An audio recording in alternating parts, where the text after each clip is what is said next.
I'd like you to welcome everyone to the Metropolitan Nashville and Davidson County Transportation Licensing Commission meeting. If you would join me in saying the Pledge of Allegiance.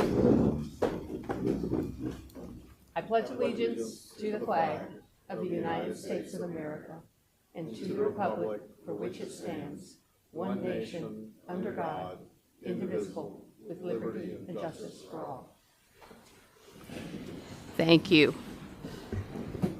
I'm going to open the meeting by reading the notice of appeals process. Pursuant to the provisions of Section 2.68.030 of the Metropolitan Code of Laws, notice is hereby given that if you are not satisfied with the decision made by the Metropolitan Transportation Licensing Commission, you may appeal the decision by petitioning for a writ of certiorari with the Davidson County Chancery or Circuit Court. Your appeal must be filed within 60 days of the date of the entry of the Metropolitan Transportation Licensing Commission's decision, and we advise that you seek your own independent legal advice to ensure that your appeal is filed in a timely manner and that all procedural requirements have been met. Thank you. We are going to open our meeting as we traditionally do with a public comment period. Did anyone sign up to make comments? I'll remind folks that this comment period is to speak to issues that are relative to the agenda that's before us, and that TD does a 2-minute timer. So we have a single person who has requested to speak, Jeanette Barker. Will you please make sure that the green light is on the microphone if you'll push to start? Got it. Thank you. Good afternoon, Commissioners. I'm speaking today on the annual hearing for the purpose of consideration for applications of certificates of public convenience and necessity. My name is Jeanette Barker, and I'm speaking on behalf of the Nashville Downtown Partnership. We represent all who live, work, play, and invest downtown. And I first want to thank you for the many hours you've dedicated to a matter that affects so many Nashvillians, and a matter that exists in an increasingly complex set of laws. And we know that this is not easy. As stated in the letter that we co-signed yesterday, we do not believe any public convenience or necessity exists for the requests for additional permits before you today, let alone what is already permitted to operate. Our request is that you do not permit any additional vehicles today. NDP has appeared before this commission many times to state our position that there are too many slow-moving vehicles already permitted. We and others have made this case many ways. We've made it through data figures, stakeholder sentiment, all about clear and obvious noise and congestion issues. We and others have also asked for more enforcement of the indisputable bad behavior, and we've also requested regular review of complaints and citations, and a scoring rubric be considered that would assist this commission in prescribing appropriate penalties when needed. In a nutshell, we've provided a good amount of feedback to help find improvements within the reality that we're all living in currently. Rather than repeat these points again with more data or anecdotes, we're going to try something new, a little story about AI. So yesterday I went to ChatGPT, and I asked, which U.S. cities have the most party buses and pedal taverns? It responded with 4 cities: Nashville, Las Vegas, Chicago, and Minneapolis. I was pretty surprised to see Minneapolis on the list. I followed up and asked another question. Which cities have successfully regulated party buses and other slow-moving entertainment vehicles? The result is interesting. 3 cities are listed with really interesting anecdotes about what they've all done to successfully regulate. Nashville was not on the list. Say what you want about AI, but it's clear that we still have work to do. And today is one of the ways we can try to find a way through that work. And I thank you for your consideration of that request. Thank you, Ms. Barker. There is no one else on the public comment list, so we'll close this part of the agenda and move to approval of the minutes from our previous meeting. I think all the commissioners have a copy of those. I'll remind you that when you speak, you need to use the microphone. Were there any additions or corrections to the minutes from last meeting? If not, I would entertain a motion to approve them. Thank Second. you. Thank you. Any discussion? All those in favor, please say aye. Aye. Any opposed? Great. Minutes are approved. Appreciate that. We have a fairly lengthy set of consent items on our agenda today. The first set of those are for other passenger vehicles for hire company applications. Yes, Mr. Chair. These are new companies that made the deadline to apply. There are other passenger vehicle for hire companies, new applications. All their applications are in order, and the staff would recommend approval, and their names can be read into the motion. Any comments from commissioners? Any? All right, I'll do the reading, the whole thing Would this you? time. Would yeah. you make a motion? Thank you. I'll make a motion to approve the other passenger vehicles for hire new company applications: Blue LLC, Elite Ride LLC, Sunshine Black Limo, Wingman Transport LLC, Mahabad International, Beer Hut Transportation, JC Travel Executive LLC, FND, AJ Luxury Transportation LLC, Black Cars Nash, Executive and Private Travels LLC, and Lewis Drivers. Thank you, Commissioner. I'll second that motion. Thank you. It has been moved and seconded that we approve these company applications. Any discussion? All those in, watch that. All those in favor say aye, please. Aye. Any opposed? Great. Those applications are approved. The next set of applications are 6 existing company reapplications who failed to renew in a timely manner. These were previous companies, Chair, that were operating. They just failed to meet the deadline they failed to make the deadline and to get in time, their application in on time. They've reapplied. All their applications are in order. Staff recommends approval. Great.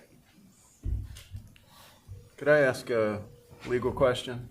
Can we charge late fees? Would it be legally allowed? I mean, we're not talking about rocket science here. Well, excuse me, if it's not specifically set forth in the code, I don't know if there's authority to do it. But do we have authority to set the license fee, right? Yes. Why wouldn't we have authority to set an additional fee for They would have to have notice of it, so that could perhaps be a code amendment. a code amendment, So- not a rule amendment? I think TD has a, Yeah, I mean, I'll weigh in here. March 31st was the deadline for OPVH to renew. If you did not make it in by that deadline, you got to start over as a new company. So in itself, it is punitive because they got to go through the background check process again, pay for that, pay for a new application. So yeah, Approximately how much does that cost to go through the new application process? I would defer to $75 for the application for the background check.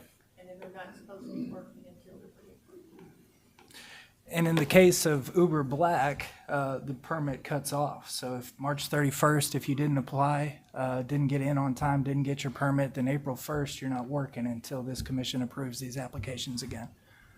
Do you know if Uber actually tracks that?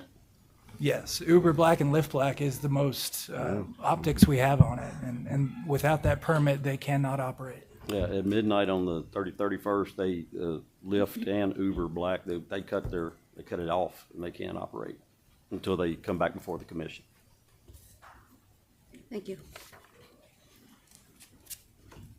Any other questions?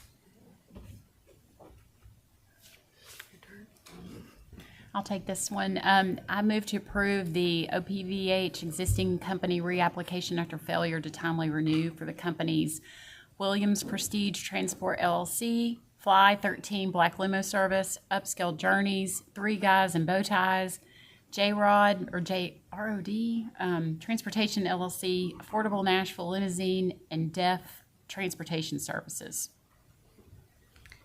Is there a second? I'll second that. Thank you. All those in favor say aye. Aye. Any opposed? Those applications are approved. Third set on the consent agenda is a single application for general record and towing services, a new company application. Yes, Chair, this is a new company, record company, D&D Towing.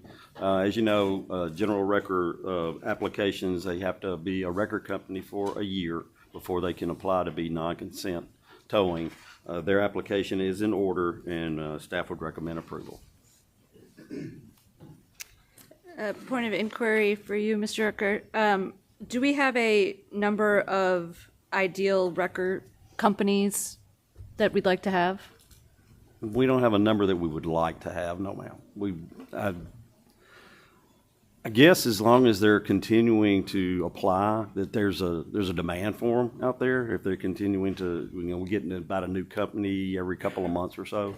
So as long as the demand's there, but I don't know exactly how many we would need in the city of Nashville. Is there a, TD, go ahead. Yeah, I'll weigh in there as well. OPVH and general record services do not require a finding of public convenience and necessity in the code. That's why they appear on the consent agenda. And as Mr. Rooker said, as long as they're applying, applications in order, we assume that they're doing business. thank you for that clarification. Any other questions or discussion? If not, may I have a motion? I move to approve the general record and towing services application of D&D Towing. Thank you. Is there a second? Second. Thank you. All those in favor, say aye. Aye. Any opposed? Great. And then we have a number of address change requests, first for OBPHs. These are OPVH companies that are just changing the address. As you know, anytime a change is made to the original application, it has to come before the commission for approval. All these applications are in order, and staff would recommend approval. Any questions? We're open for a motion. How much of it do we have to read? Just the company name or the It's whole the reading. address? I think just the company name is fine. I'll make a motion to approve the OPVH request to change address for Ahmad Limo, Shine Transport, Nashville Vegas Limousine LLC, and Maxter GG. Thank you. Is there a second? Second. Thank you. All those in favor? Aye. Aye. Any opposed? Chair, can we hold on just a minute? We may have a little technical issue going on back here. Okay. Hold on just one moment.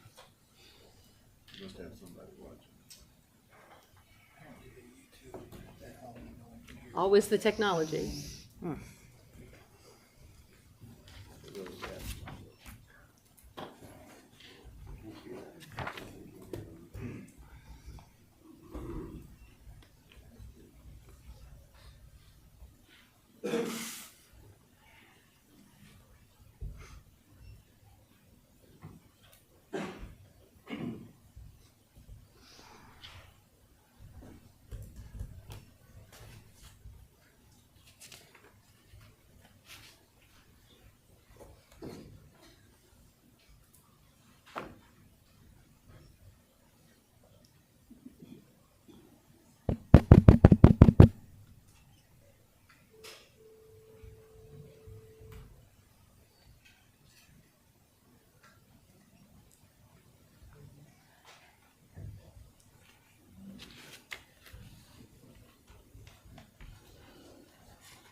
I've got it turned on.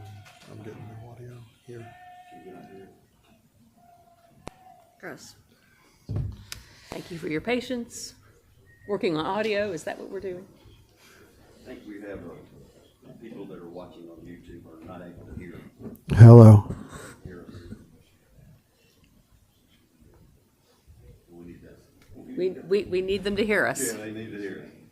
I actually had 3 texts from my mother. Can't hear you. Can't hear you. Can't hear you. Nice to know your mother watches your work. Good for her. Because if it's not getting the audio. When the viewership says 1, maybe it's they my mom. closed. 4 people are watching.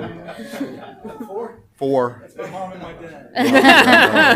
Is there anyone of a younger age that can't hear it? Maybe we've got a user. Yes, we're gonna recess for 5 minutes, please, while we deal with these issues. Thanks. Okay, I think we are ready to reconvene. Are we about at 5? All good to go?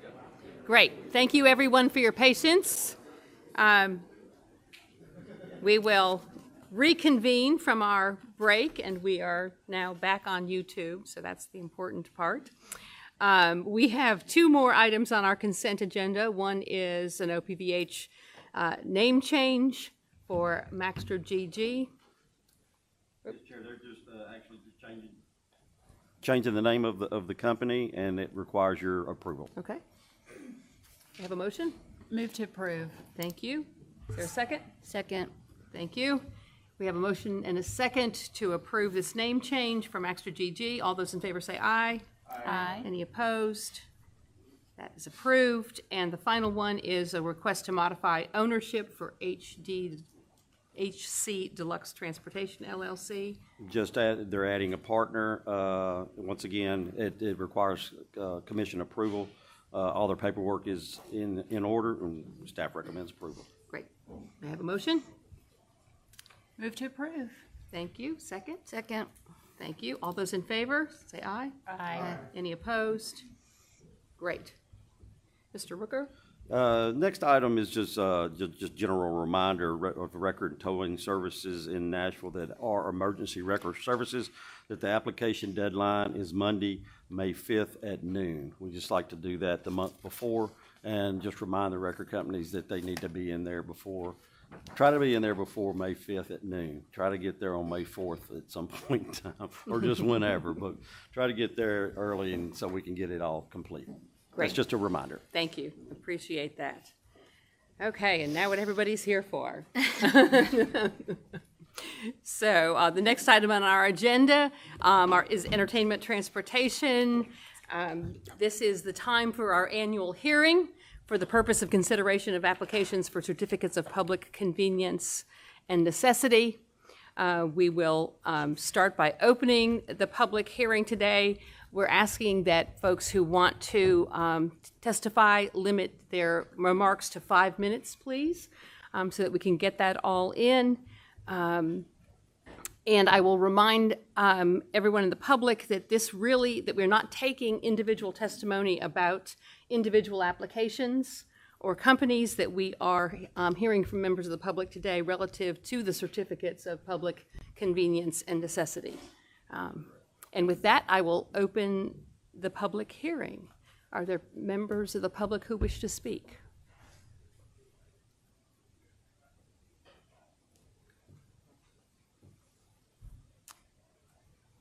Okay.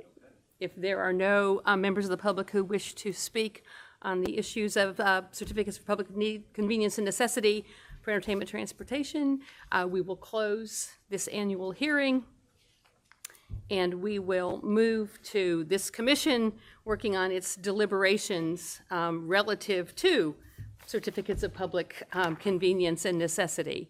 I think that all of the members of the commission got a copy of the Metro Code and got a copy of the state legislation that affects our need here.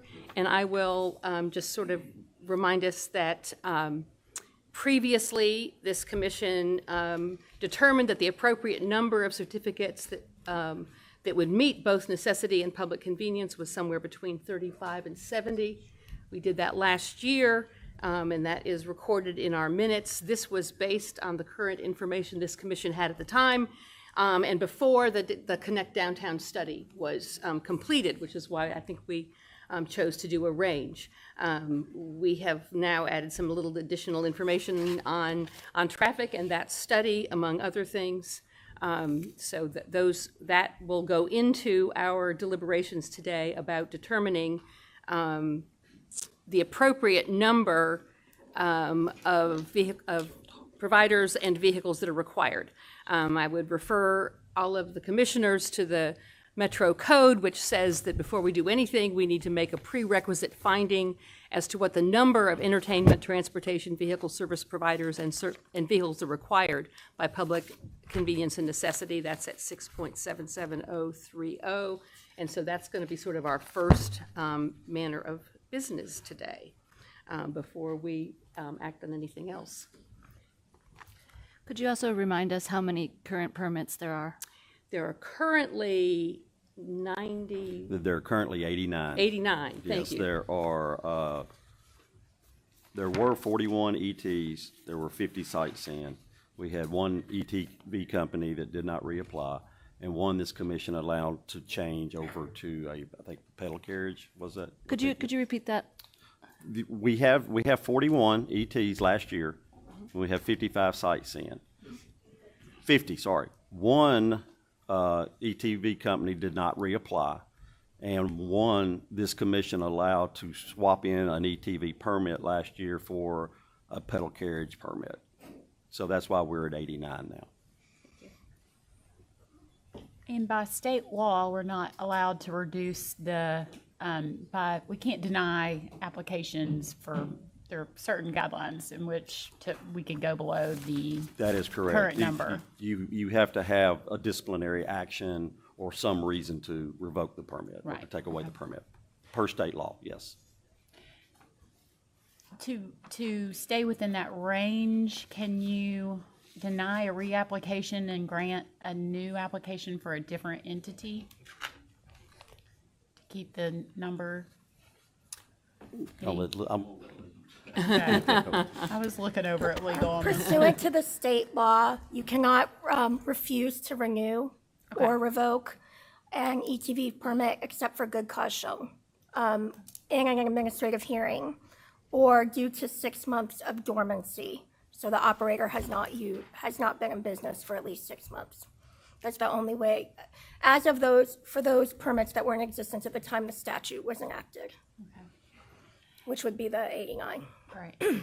And for the companies that are seeking like renewal of existing, their existing permits, no show cause, there haven't been any, administrative actions against any of There have been these. some violations and some complaints that we're currently investigating and checking out, but we don't have any actions that would, that you could take up at this time. It would be, we'd have to have a disciplinary hearing at a different time for those companies. Yes, ma'am. Thank you.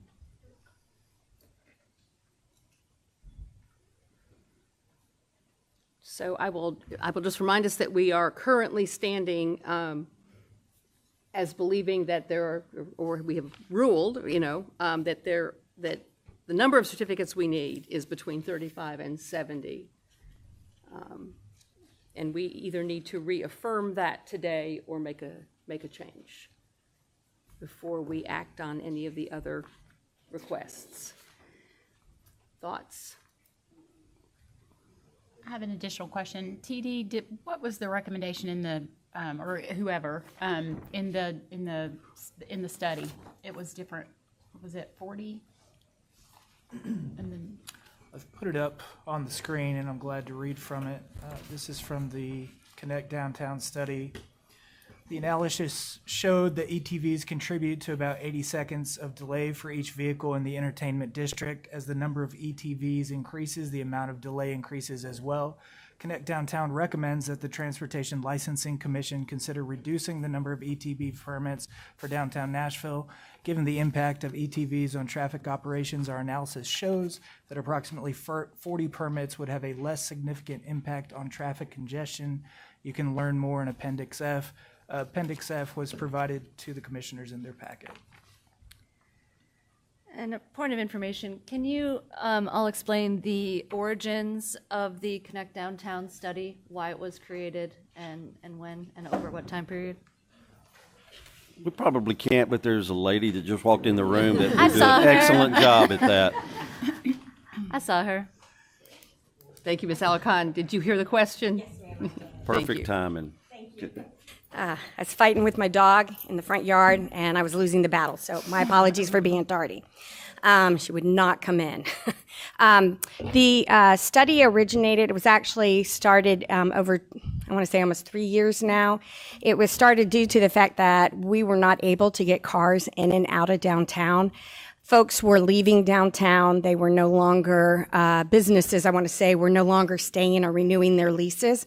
So there was a request put forward by the business community, as well as the new residents that were coming into the area, as to the congestion, the loud noise, and just some of the new issues that had arisen from being a new city and how quickly we grew. So the goal was also, the main focus was to prioritize transit. We have one central transit station that's over off of Martin Luther King and 4th. And unfortunately, the buses, it would take them 13 minutes to go from one intersection to the next intersection. And that was creating an operational nightmare, because then they would have to put extra buses out. And then we'd end up with bunching and a lot of empty buses. So in order to meet the headways, and we were supposed to, we were using more operational costs than we should have. So the whole point was to look at how can we improve transit, how can we also improve the congestion, how can we better move folks in and around. So the study took over 2 years. Tons of community engagement happened, and out of that came a recommendation, and the recommendations are what we're working on now through Connect Downtown. It's a 10-year recommendation plan. I've challenged staff to get it done in 7 years, and so some of the things that we've started working on already, as a lot of folks may have noticed, is we've put in the scooter zones, and the whole point of that is to work with the scooter companies, that the scooters go back into the scooter zones and not all over the place for safety on the sidewalk, as well as the dockless bikes. And we're still working on that. You know, the whole point is as we start to get these recommendations built, is then working with the other entities to fine tune it. So it's actually a very successful initiative. Signalization is another one. We actually received a grant through GNRC to do real-time adaptive signalization. We're in design on that right now, and then we'll be able to pull down the dollars in construction beginning in October of this year. So we're right on target with that. Meanwhile, we have done some signalization upgrades and timing sequence, but please keep in mind all that is done by hand at a box at an intersection, and we'll be working continuously over the next few months on tweaking that as well. We're also adding leading pedestrian intervals, giving some priority to the pedestrians, because they are our number one mode in the downtown area due to the entertainment district down on Broadway. So those are some of the initiatives that we have going right now. We are also looking to start a pilot program for the loading and rideshare zones in June, we're hoping. We have a few more things we need to continue to have conversations with the community that are involved, as well as we need to get it through our traffic and parking, because we need to change out the curbs. And one of the things the study recognizes, we do not have enough unloading zones to meet the demand of the goods and services being delivered to the area. So in this pilot, we'll actually be expanding the unloading zones, adding more to it. And then so from like 4 a.m. to 4 p.m., they're unloading for goods and services downtown. And then from 4 p.m. to 4 a.m., there'll be a flip to where they're providing for rideshare and taxi. So, and that's when we see the bulk of the traffic from the rideshare companies and taxis. So that's where we're at, and we just keep plugging along, trying to knock things out of the recommendation box and put it into the implementation. But we're moving forward and through it. Thank you. I have a couple more questions, Sure. if you don't mind. This study came out in April of 2024, which was a year ago. Yes. Are there any material changes or recommendations in that year since? that we've changed. That recommendations for the So, commissions. so the recommendations that came out of it in the forefront were the loading and unloading, which is the pilot we're beginning to work on. Trying the signalization, which we're currently working on. We're actually going to pilot that from a manual perspective instead of it, but putting in real-time adaptive signalization, leading pedestrians were another thing that came out of it. So we are working through those recommendations. The scooter zones, they were recommended, and due to the amount of folks and ridership that we have, we kind of bumped that one up. So because we felt like we could get that organized and work with the scooter companies on that, and I think we're almost there. So that's one of the reasons we kind of pulled that one to the forefront, was to really kind of figure out. The next thing we would actually start working on after this, once we go through the pilot, and that'll be about we say 6 months because we want to build in flexibility and allow for adjustment. And so if there's problems or challenges, because what we don't want to do is something that's going to create a bigger problem. And these are recommendations. So we want a little bit of flexibility that allows us to adjust and change as the demand is. And then we would move to the next things, which would be working on creating the mobility lanes. So we would just keep going through all of the projects as we to implement. Like I said, I'm trying to get us down to 7 years versus the 10 years. But there is significant dollars that go with that, so that also depends on how we get dollars through our CSP. But so far, we've been very successful at getting dollars on Connect Downtown to move those implementations, those initiatives and recommendations forward. Thank you. You're welcome. I have one more, just very specific question. In the report that was released, it says approximately 40 permits would have a less significant impact on traffic congestion. That's from April 2024. Are there any changes to that number in the last year? No, we actually are going to be getting the signals done, get the unloading pilot done, and then we will actually we'll do another review. So our goal is that after every big change that we make, we would actually do an evaluation. The scooters are not going to create a change in how congestion is moving that much. It just creates more of a safety element. The big one is actually going to be, now that we're adding and adjusting the signals and adding the LPIs and the loading zones, we feel like we are expecting and hoping for improvements because we will get those trucks out of the travel lanes, and so we will be evaluating that. So we do have data before, and every time we do a major change, we'll be doing data, and that data we will bring back before this board for any changes, recommendations, or just to provide an update. But at this time, I don't think we've done anything significant to make a change in what was originally recommended. Thank you. Great. Other members? I have more questions if nobody else wants to talk. Is there? I'm actually surprised that none of the companies spoke. But is there anything else we should consider? Other considerations when we talk through this besides the Connect Downtown report?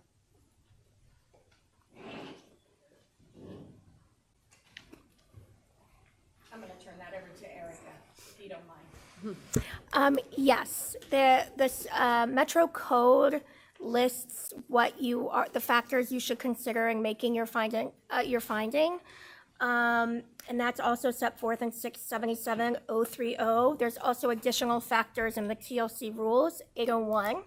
Right. But generally, you are to consider, at a minimum, the number of entertainment transportation vehicles already in operation, whether existing service is adequate to meet the public need, or so great as to be exceeding the public need and unnecessarily adding to traffic congestion.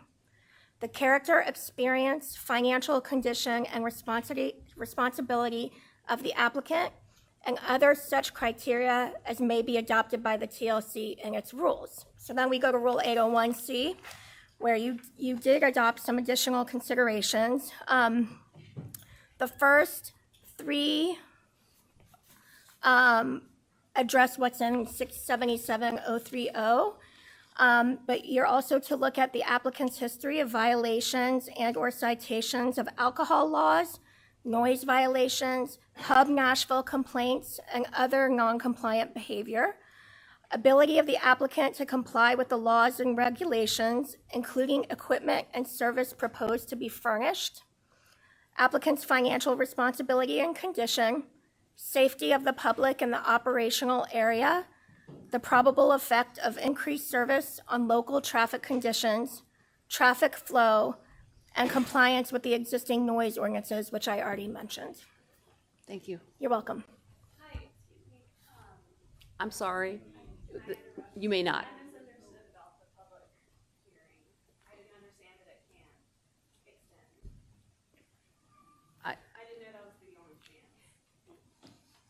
There is an opportunity potentially for individual companies to testify as we deliberate on certificates, but that comes after we deal with this issue about the prerequisite of setting a number of certificates that are needed. Thank you. Thank you, Chair. So I'll take us back to that. We currently have taken a position that the correct number is between 35 and 70, that there is a range. That is something, and thank you, that we voted on last year. We need to either affirm that or change that based on current conditions and additional information that we have and have deliberated about. Any thoughts from our commission members? Is there any new information from NDOT?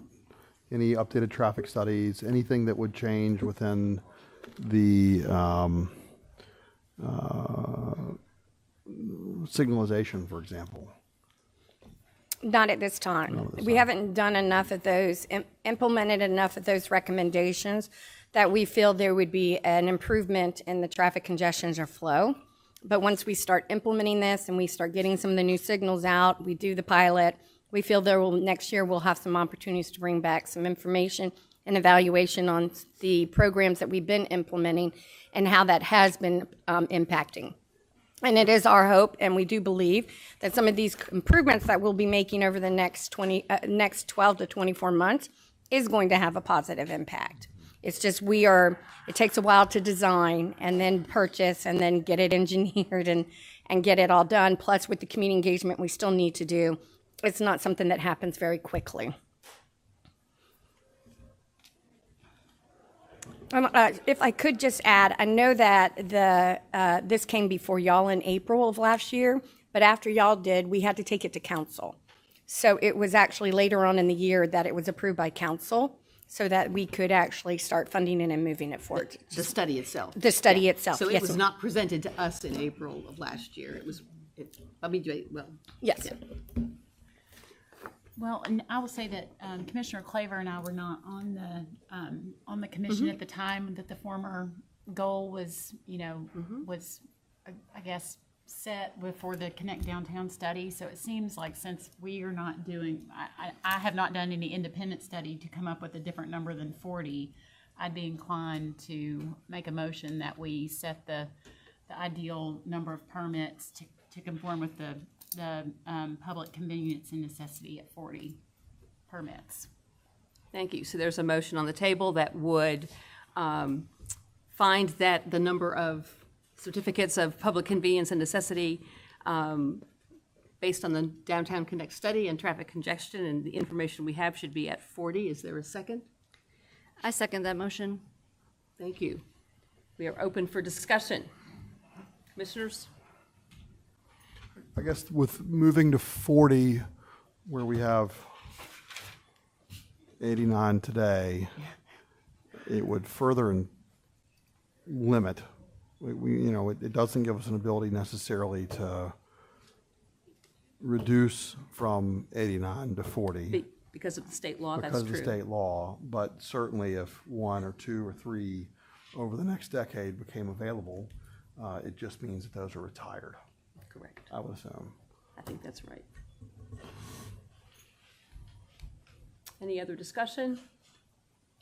Questions or comments? Well, I'll just add to the discussion that there could be new information between now and next year that could change the number, right? Like we Right. could have additional information, so we wouldn't be set forever at 40 necessarily. This is an annual determination. Right, yeah. So- Yes. Okay, if there is no further discussion, let us take a vote. All those in favor of the motion to set our requisite number at 40, please say aye. Aye. Any opposed? Abstain. One, okay. There is one abstention, and the motion carries. Thank you. So that is our prerequisite piece. I will move us to the existing companies that are before you, that with no changes requested. And these are companies that, lacking an administrative or other just cause for denying the permit, need to be renewed. Those companies with no change requested and who are requesting a new permit include, they're up in front of you, Cloud Rides, Flanagan, RLCL, Music City Party Fire Engine, Nash Trash, Barefoot Entertainment, Old Town Trolley, B&T Transportation, AJ's Enterprise, Rowdy Bus, Nomadic Genius, Music City Rolling Jamboree, TAN Assets LLC, TN Transport Holdings, and Upstage Party Bus. I would entertain a motion to approve these permits. Move to approve? Oh. Hold on.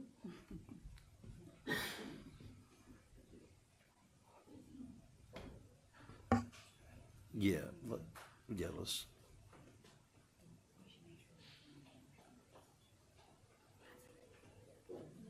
I should never get ahead of the lawyers. Where's Pat McNally when you need him? Okay. You're doing great. B&T Transportation is going to be subject to a hearing next month, so we may need to pull them from the motion at this point in time because they're going to be in front of you next month. That was going to be my question. Okay. Yeah. Well, we don't have a motion yet, so there you are. Yeah, just when you make your motion, it would just be subject to the disciplinary hearing. If the permit's renewed, it would be subject to the disciplinary hearing next month.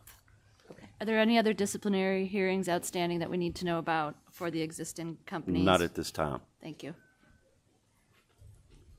So I'd like to make a motion that we approve the licenses for the existing companies with no change requested, but exclude B&T Transportation, DBA Party Bus, Music City from consideration. So Cloud Rides LLC, 2 permits, Flanagan Tours, 1 sightseeing permit, RLCL Acquisition LLC, 9 sightseeing permits, Music City Party Fire Engine, 1 ET permit, Nash Trash Tours, Inc., 1 sightseeing permit, Barefoot Entertainment, 2 ET permits, Old Town Trolley, 18 sightseeing permits, AJ Enterprise LLC, 1 ET permit, Rowdy Bus, 2 ET permits, Nomadic Genius LLC, 1 ET permit, Music City Roland Jamboree, 1 sightseeing permit, TAN Assets LLC, 3 entertainment permits, TN Transport Holdings LLC, 4 sightseeing permits, Upstage Party Bus, 2 ET permits. Thank you, Mr. Hayes. Is there a second? Second. Thank you. Any further discussion? If not, we'll take, I just wanted to reconfirm, these folks are all in good standing that I read off, not multiple complaints, not things that would precipitate a hearing, other than B&T, who's not on the list. That is correct. Yes, sir. great. And one note, Honky Tonk Party Express is listed on your agendas as requesting 18 new permits. They're not requesting anything. So if we could include them in this motion, they just want what they originally had also. Okay. There was an issue with filling out the application. They just mistakenly put a different number. So in talking with Grant earlier, he said they don't want anything different. They're not asking for any additional They want to keep exactly what they have, so they also fall in the no change category. Okay. So I'd Mr. Hazel, you I'd amend your- amend my motion to include Honky Tonk Party Express for 12 entertainment transportation permits and 5 sightseeing permits. Yeah. And I'll renew my second. Great.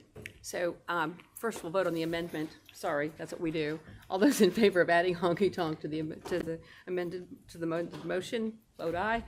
Aye. Any opposed? Back on the original motion as amended. All those in favor, say aye. Aye. Any opposed? Okay, those existing permits that are, existing companies that are requesting no changes, with the exception of B&T Transportation, are approved. So just to clarify, that means B&T Transportation is allowed to operate to the next. Chair, may I recommend that you make a separate motion for B&T Transportation, just either Thank you. approval or denial you. based Yes. on the, Yes. on the Be- upcoming Because this disciplinary. is the meeting where we approve applications. It would be in order to approve their application pending the disciplinary hearing. He said it would give us give them the flexibility to operate and us the flexibility to hold the hearing and make any disciplinary determinations. Is there a commissioner willing to make that motion? So moved. Or do you have to say the whole thing? Okay. Okay, Commissioner Claver makes a motion that we approve B&T Transportation's application pending a disciplinary hearing. Second. Any other discussion? All those in favor say aye. Aye. Any opposed? Thank you. Puts us in shape. Thank you, Ms. Haber. Appreciate that. So that's that, and that with the prerequisite finding as to the number of certificates we need puts us a little bit changed in terms of change requests, because I assume that no additional permits would be approved by this body because of that prerequisite number. That said, I do note that there are at least 3 companies on our existing company with change requested list that came out that are requesting a shift, changing a sightseeing permit to an entertainment transportation permit or vice versa. Those include Hell on Wheels, who has 2 ET permits and 1 sightseeing, and would requesting changing that sightseeing permit to an entertainment transportation permit. Nashville Ultimate Party Bus has 1 ET permit and 2 sightseeing. It appears that they would like to eliminate their sightseeing permits. I assume that means that they would transfer them into entertainment transportation permits. And Transport Service LLC has 2 ET permits, 4 sightseeing permits. And it looks like their request is to move 1 of those sightseeing permits to entertainment transportation. Is that correct, Mr. Roker? Do I get that right? That is correct, and the reason that this is for your consideration is it's not changing the number of permits. Right. They're just asking to change the type of permit that they have. Yeah. The number remains the same. Point of information, I believe we, in a previous meeting, discussed permit swaps and disallowed them. Isn't that correct? That is correct, you did. Yeah. Thank you.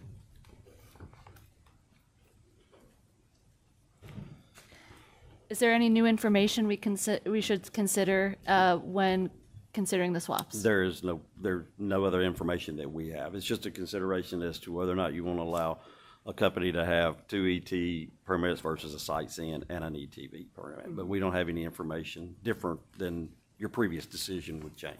Thank you. Yeah. Did you hear that? So, A member of the audience asked if the companies were allowed to speak on, are you one of so the are you listed? one of those 3? Ms. Haber? It's in your discretion. The public, you officially closed the public hearing, but it's in your discretion to allow them to speak, and I would recommend you give them the opportunity. Yeah. I would like to hear from them. Yeah, I think because, I mean, as we said, if it's about an individual application. For those 3 companies for whom there is a request to swap permits, be happy to hear from somebody on, first on Hell on Wheels. Here. Please come up to the microphone, have a seat, turn on that mic, and give us your name and who you represent, please. Good afternoon. I'm Nicholas Lyon. I'm with Hell on Wheels. This potentially would be time saving. It was an administrative. Am I on? Sorry, Nicholas Lyon with Hell on Wheels.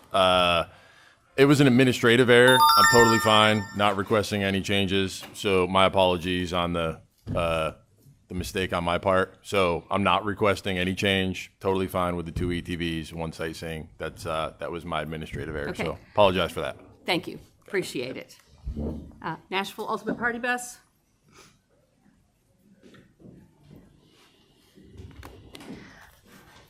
We've had 2 administrative errors on these things.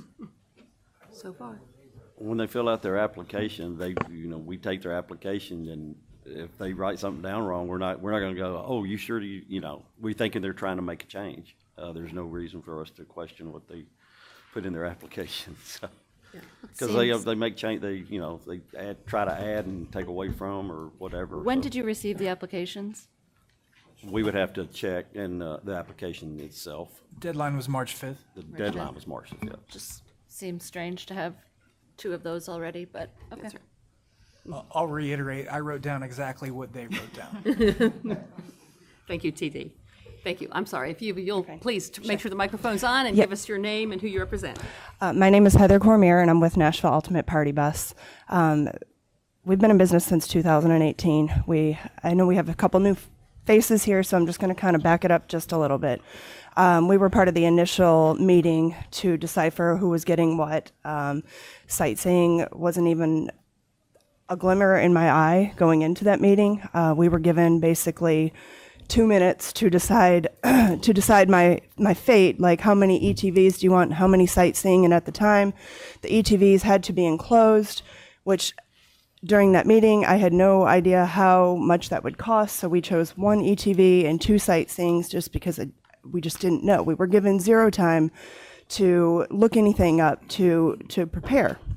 So, we were also, the board was using scare tactics. They said, if you choose sightseeing, you may not get ETV, and if you choose ETV when it comes up, you may not get sightseeing. So I didn't know which way to go. Again, I wasn't in the sightseeing business. Our buses are not meant for sightseeing. They are the benches face each other. There's music, which we've not had, by the way, any noise complaints. And people like to stand and take pictures and see the city.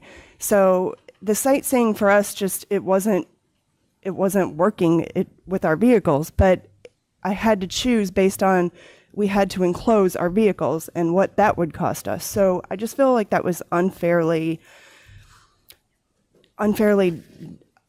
done. The whole decision-making process on that original meeting, I just feel was unfair. So this is now the 3rd year in a row I've requested to change my ETV permits change my sightseeing permits to ETV. It's not putting any more vehicles on the road.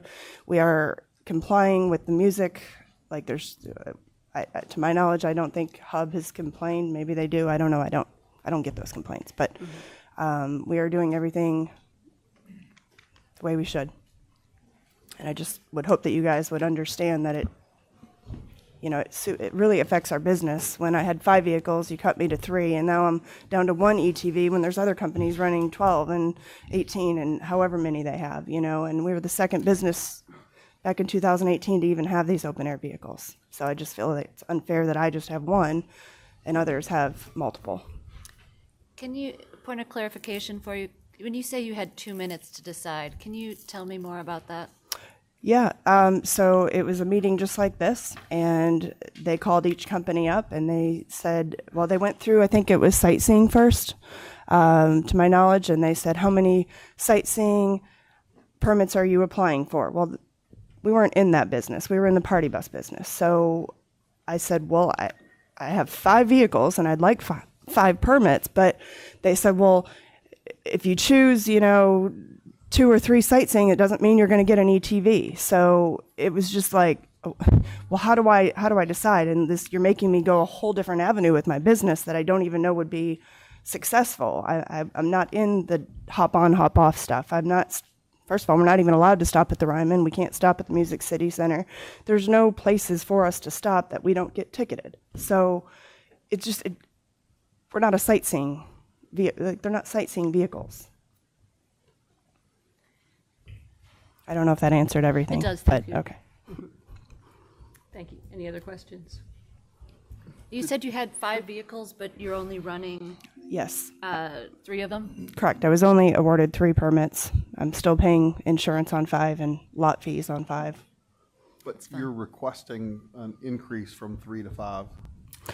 If you will switch my 2 sightseeing to ETV, I won't be requesting anymore. What was the application, though? What was? She currently has 1 ET permit and 2 Sightseeing. sightseeing, and she would like to convert them all to ET. She wants to convert her to. Just when maybe I'm reading this wrong, but I see that there's 1 ET, 2 sightseeing, requesting 5 ET permits. But we're not. What was, Yeah. right, what was filled out? So I did fill That's that true. out, That's but I mean, I'm going to always That is fill true. out asking for my full 5 buses. Right, it's I guess where I'm getting at is you said you're not asking for a change, and you're asking for there were a whole bunch of people we just approved on Sure, consent. sure.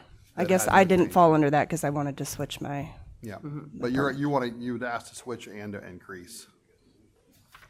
but I don't need the increase if you just, like, I'm willing to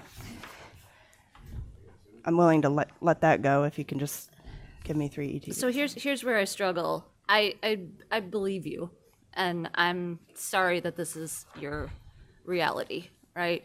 I have been in the tourism industry for a long time myself. I know you're a good operator. I believe you. If we, as a commission, however, allow a swap for you, we will have to allow swaps for everyone. So that's where But nobody's asking. It's me and one other company. there have been previously, and then there will be in the future, a precedent set that said, well, if you did it for her, you have to do it for me. And then all of the sightseeing may be open to changing to ETs. So I hear you, and I wish I could have been there 2 years ago.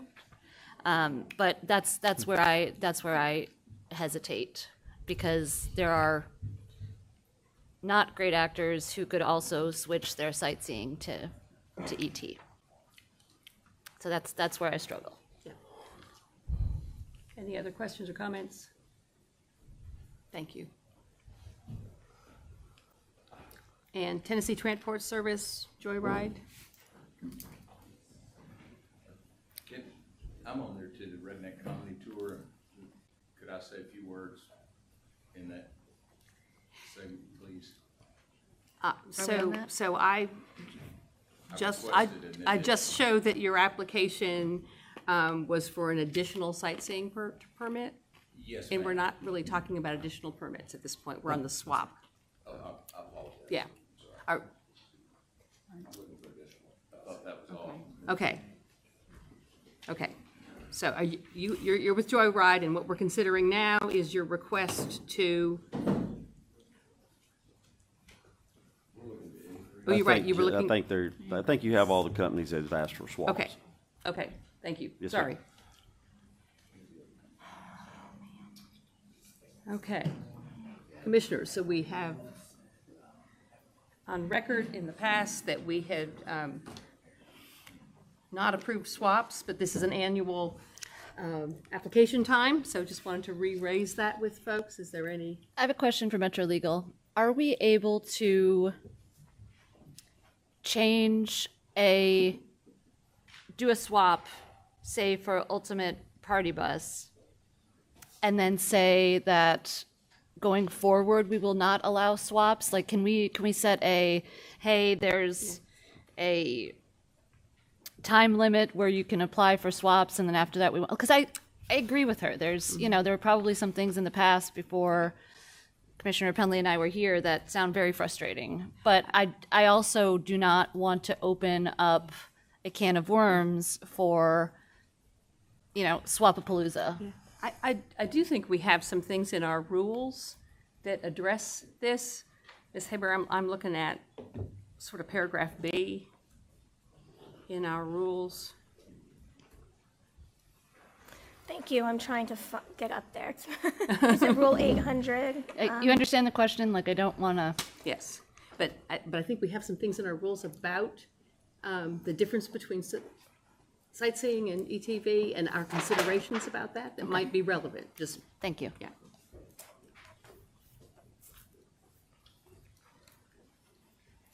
Sorry, Chair. I'm trying to find where you are. In section 801. Thank you.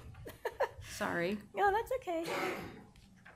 TD sent these out ahead of time, and I actually read them. Fancy that. We appreciate Mr. Schlafer over there.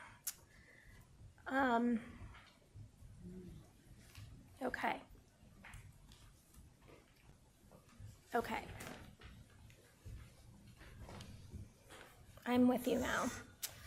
So, the certificates of public convenience and necessity, section 801, subsection B, says, because the subcategory of ETV that meet the definition of seated sightseeing or chartered tour vehicles as defined in section 804B serve a distinct public necessity and convenience different from that served by the other ETVs, the Commission shall make a separate finding of fact with regard to the existence or lack thereof of a requirement that further or additional seated sightseeing or chartered tour vehicles are required to serve the public convenience and necessity. This finding will be in addition to the finding that further or additional of the types of ETV that do not meet this definition are required to serve the public convenience and necessity. In making and this now it's subsection C of Rule 8, Section 801.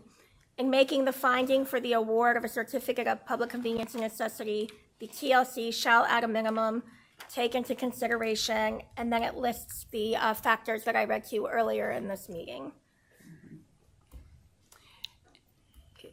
And I reference that just because it occurs to me that there was a consideration made at one point that there might be more reason to have a different number of sightseeing vehicles than regular ETs, but it doesn't really come around the other way. Mm-hmm. Okay, thank you. Just another point of information. And Chair, I'll just add, because it referenced Section 804B, Section 804B states that where the vehicle consistently operates on one or more fixed routes, where all passengers are required to remain seated at all times while the vehicle is in operation, and where alcohol is never permitted or served on the vehicle may be classified as a seated sightseeing or charter tour vehicle.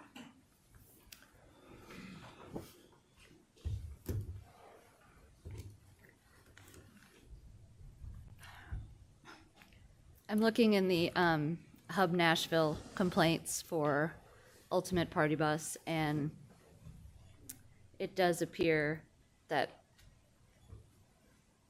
there are some complaints that the permits are already being used as ETVs. There's no alcohol in there. They're standing. I'm playing music, but it's not I guess my concern, and I think this happened the last time we talked about the swapping of is that there's a different certificate, there's a different consideration for how many there are. No one's ever trying to go from an ETV to a sightseeing situation. That's not the situation we're in. So I don't, if it's true that, I guess we've just heard that some of the sightseeing vehicles that you do have a permit for are being operated as an ETV, but without alcohol consumption, it sounds like, which I don't necessarily appreciate as far as operating in good faith and with the current rules. So I have some reservations. I will say that it looks like there's one company that's not renewing their ET permit for one ET. Do you see that? Which we're Mr. not Roker, getting you to wanted, that. Yeah, so Mr. Roker reviewed that at the beginning of the thing, that in terms of our number of ET certificates, that it has gone down because one company swapped to a sightseeing and another company did not renew. That is correct. So there's two. Well, no, they No. swapped from an ETV company to a pedal To a carrier. pedal, thank you. Completely different. Okay, yeah. Section. Type. But it looks like there's one company that did not renew or did not permit it, or did not renew their request. Sorry, my words aren't coming out great today. Groove Line Party Bus. Yeah, to the extent that we're like trying to keep numbers, I mean, there might be one. 40 is our number. One, and we're way over that. I'm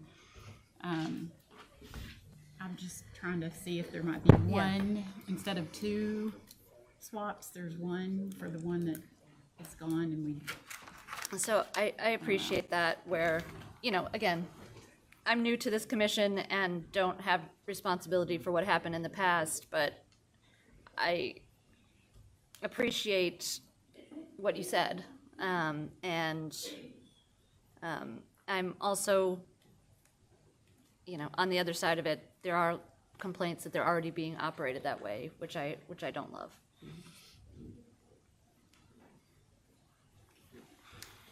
Just relative to that question, operating that way, Like as an ETV. right, and I think I just heard acknowledgement that at least people are standing and dancing and the sightseeing are required to be seated. Is that right? Yes, sir.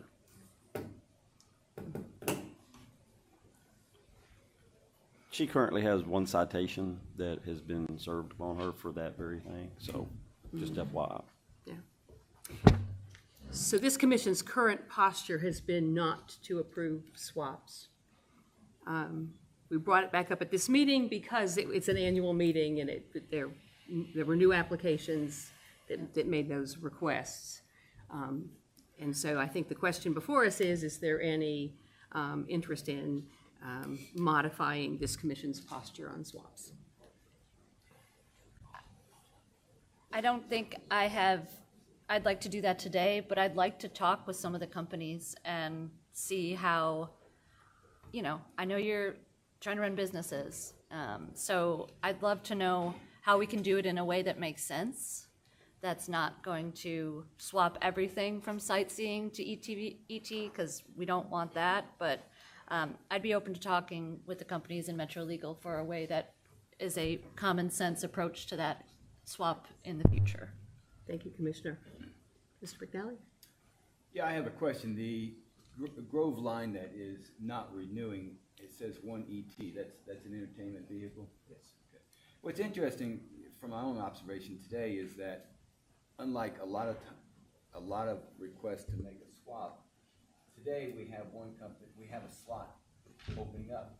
What I balance against that though, as I echo what other commissioners have pointed out, is that you are operating as an ET of absent alcohol. And so that doesn't bode well for encouragement to make a swap today. So what I'm saying, I guess, in a sense, is that she's asking for two. I couldn't get it to work.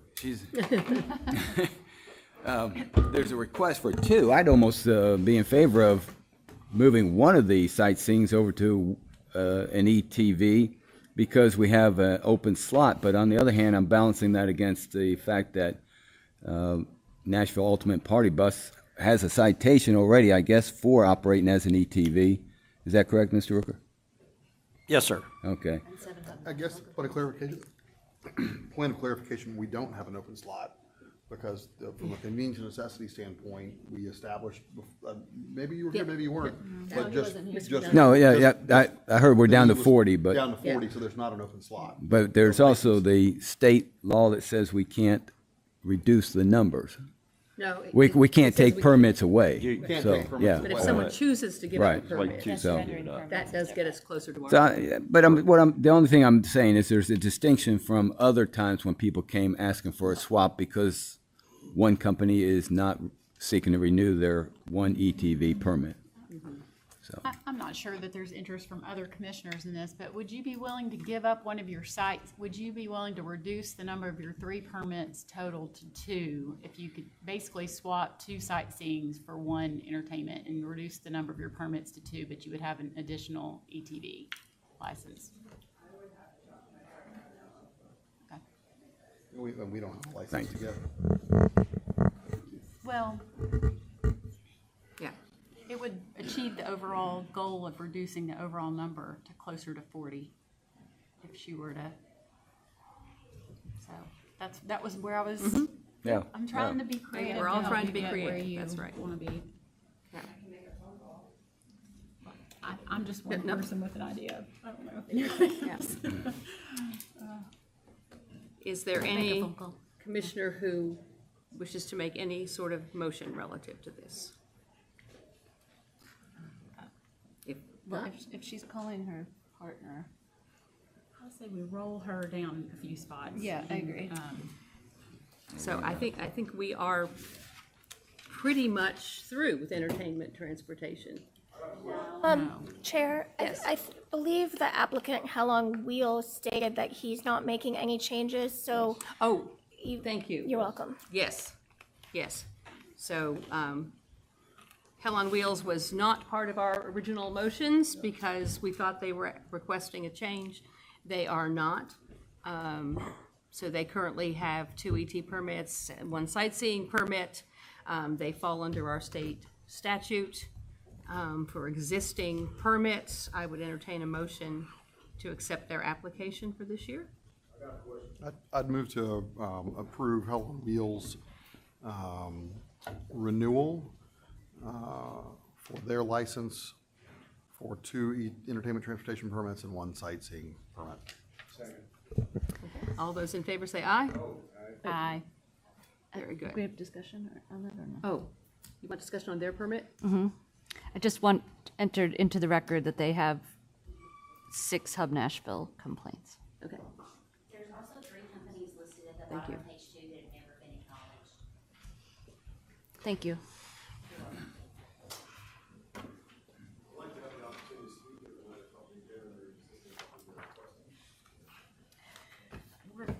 So,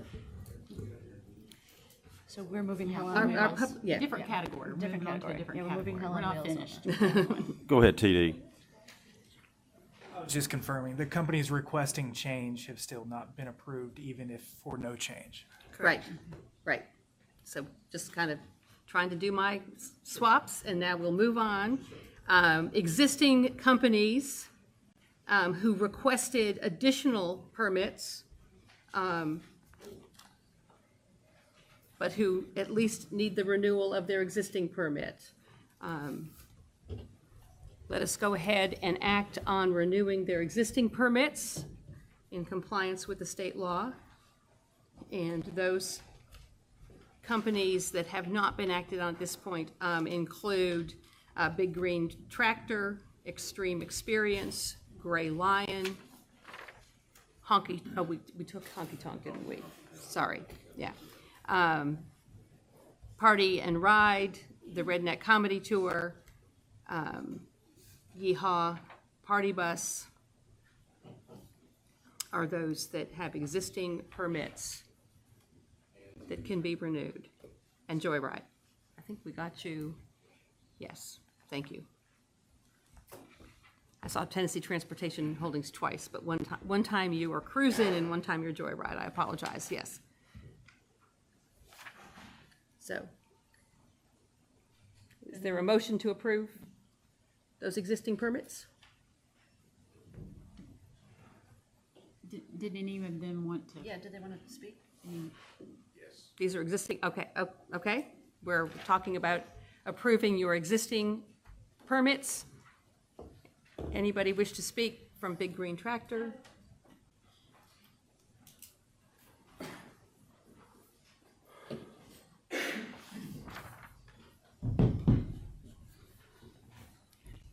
I'm very nervous, so please bear with me. It's okay. If you'll make sure that the microphone is on and you tell us your name, The please. green light's telling me it's on, right? Green light tells you Okay. it's on. My name's Roxanne Morgan, and I'm with Big Green Tractor Tours. I've been with the company for about 5 months now, and they brought me on to help revamp the business model. And we have been striving to maximize the use of our one ETV permit.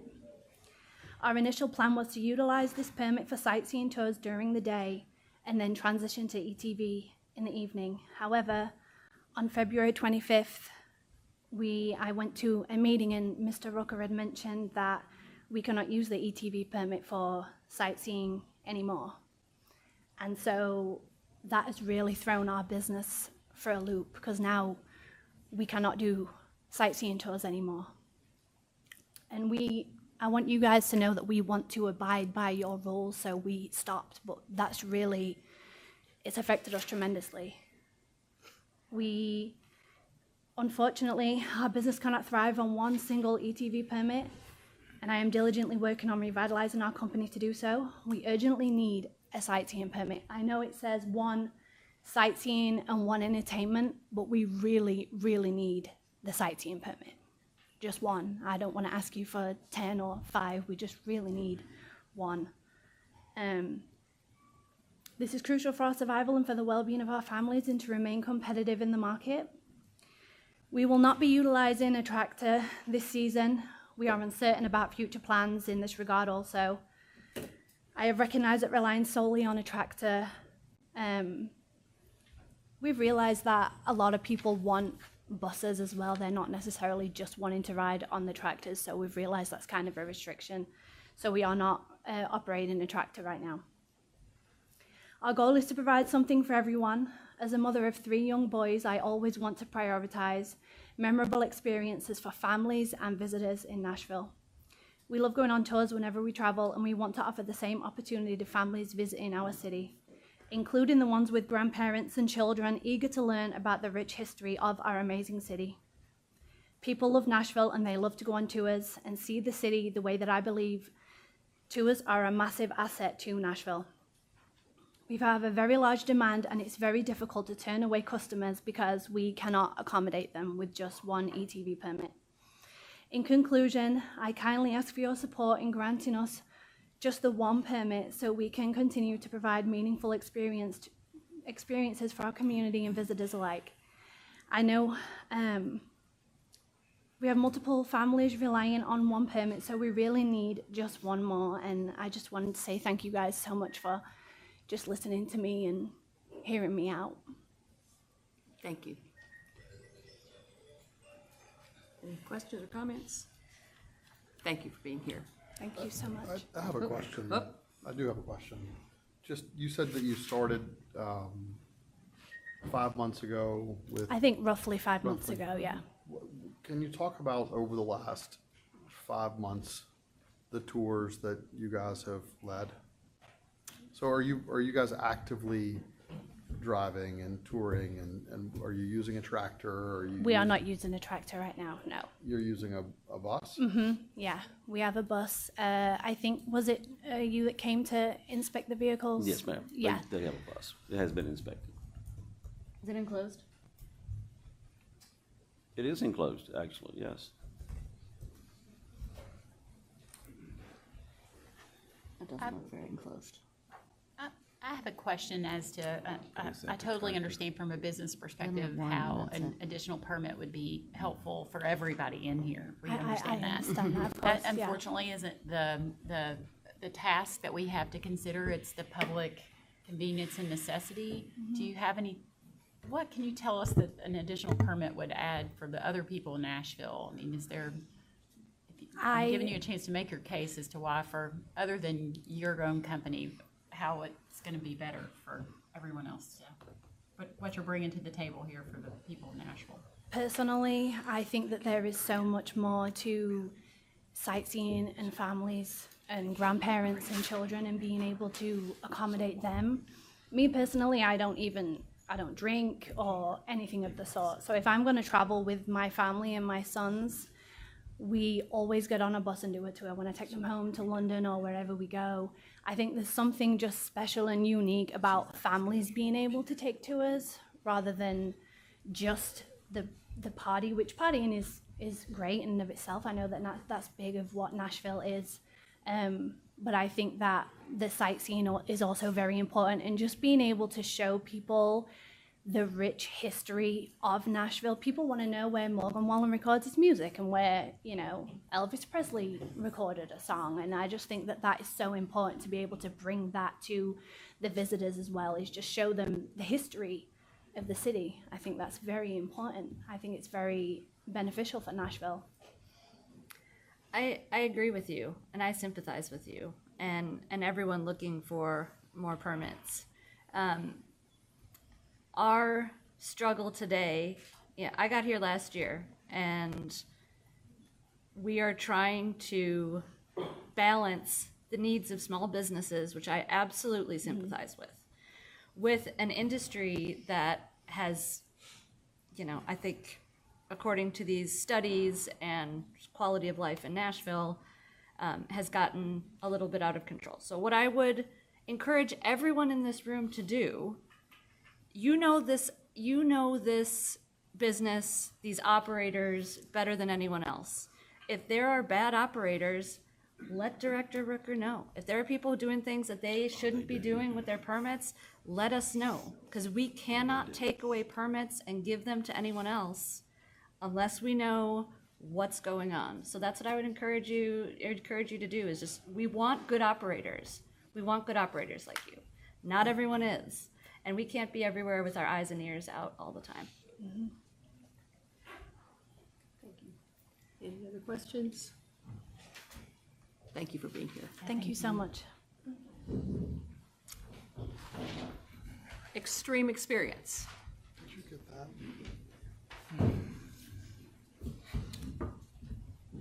Good afternoon, board. My name is Paris McKinney. I own Extreme Party Nashville, Extreme Experience LLC. I know y'all not giving out no more ET permits, and that's what we was wanting, just like the previous people. Last year we was talking about, Ms. Westlake kind of mentioned it too. What if people like myself and a few other people that only have the one ET and one SS, and one SS, to let us continue making money or to do business and comply or to do the same amount of business as the people has 3, 4, or whatever the number they may have. I mean, when we one ET, we're struggling, and just like Ultimate and whoever else just have the one ET, we're struggling. But what if most of our business come from Friday and Saturday? What about if we can get permitted for Friday and Saturday, maybe started after 5 o'clock or 6 o'clock on a Friday, therefore the school is out, the traffic is gone. Then Saturday, we can roll Saturday or Sunday. Then from Monday through Thursday or Monday through next Friday, we can't run. I think you help those smaller ones that only have the one ETs or the one SS or two SSs to help us out. Because, we don't have 3 or 4. I mean, just little things like that will help the one ETs out. I won't complain. I mean, because most of my business will come on that Friday. We can make it after, we got a break between 4 and 6 anyway. From 6 to our time to 10:30 or 11 o'clock is when we got to be off the street. Then we can roll all day Saturday on the 2 permits or whatever we may have. We're just asking one additional, make it a weekend pass. That is something I think that will help a lot of the people, the companies that only have them 1 permits or the 2 permits or something like that. Really the 1 permit people.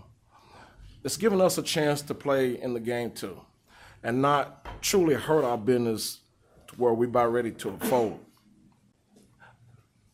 I would love to have a Friday and Saturday permit only.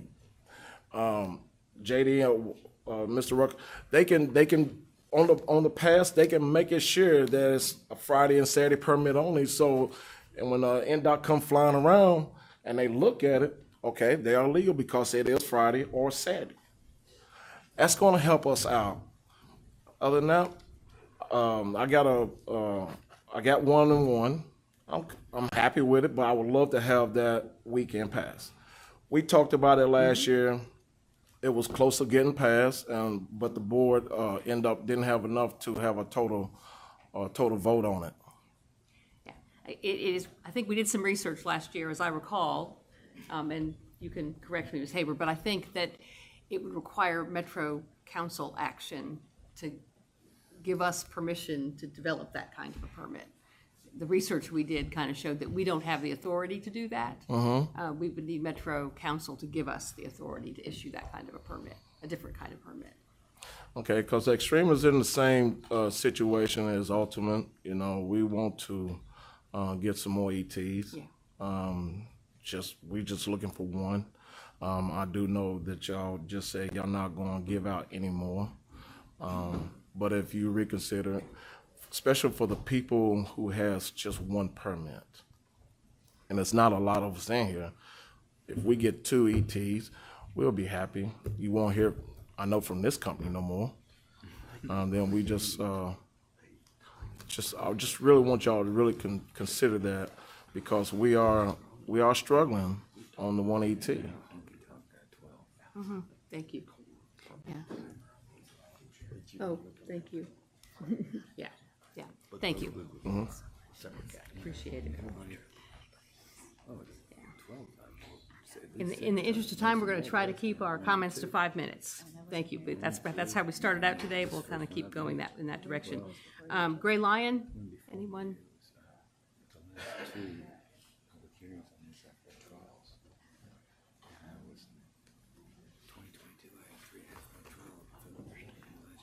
Good afternoon, Kirk Clements for Gray Lion. Unfortunately, George Hetzel, the owner of the company, couldn't be here today, so I'm filling in last minute for him. But he already has 2 ETs and 1 permit for sightseeing, and he's seeking 2 other ETs. My understanding is he has no complaints, no citations. He's doing very well, and he's just seeking additional permits. Have there been any complaints on questions? Gray Lion? I would have to go back and look, but I don't recall any complaints on Gray Line. I do not, at all, actually. But I have to go back and, I'd have to go back and look. I don't have them with me. Just one. Okay. I didn't bring them. Very good. Any questions? I can look it up. It will say 90% of our ETV complaints are noise complaints. Can I make one other point? Yes. This impact study that you all have relied upon, that was done a couple years ago before there was regulations put in place for these ETs. And this is a classic example of the government allowing these ETs to run rampant and then come in and over-regulate. But they've done a good job in reducing the noise and the congestion, because you've set up routes and the police or NDOT is enforcing the sound restrictions. So I would respectfully submit that you're relying on old data, and that we need to look at the current situation instead of what happened a couple years ago. I've worked on Broadway since 2011, and I've seen a vast improvement with these ETs. But you're sorely mistaken if you believe that these ETs are a problem for Nashville. They're not. I assume every one of you own property in Nashville and seen the property go up 4 or 5 times in the last 4 or 5 years. That's because of Broadway. That's not because of HCA or Opryland. Well, you can laugh, but I guarantee everybody that comes to visit you wants to go down to Broadway. Am I wrong? You're wrong. Yes, you're wrong. Well, No one wants to go to Broadway. Nobody wants to go. That's nobody. You guys don't go down Nobody there I on the know. weekends. Nobody in my neighborhood does. Well, I don't know where you live, but I don't know the friends you hang out with. But the people that come see me, they want to go down to Broadway. And that's the reality. And you're kidding yourself if you believe anything else. So these ETs only add to what Nashville has become known for. They don't distract. And I also represent a lot of brick and mortar bars and restaurants downtown, and they'll tell you the same thing. So when you're trying to decide what's in the best interest of the public, I would respectfully submit that you need to consider the fact that this adds to Nashville. If you can't figure out how to go across Nashville and get around Broadway, then maybe you shouldn't be driving a vehicle, is what I would respectfully submit. So I reject this notion, as does my client, and I assume most people in here, that the ETs are distracting from Nashville, because they're not. And I would hope you as a board would recognize that, and I hear some common sense from some of the commissioners here, and I hope that continues, because these are businesses that bring money to Nashville, they bring jobs to Nashville, and they deserve to run a business just like everybody else in Nashville.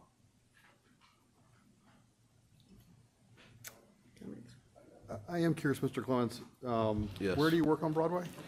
105 Broadway. You work in the building that's for sale, where the business is closed? The business is not closed. The bar? The bar is not closed. National Underground is the building's for sale? The building's for sale. Unencumbered with a lease is the marketing materials? Are you an interested buyer? I'd be I've happy to talked to a talk cou- to you about it. Yeah, no, I mean, I'm very familiar with the building. I've Okay, read the so offering what's your memorandum. question for me?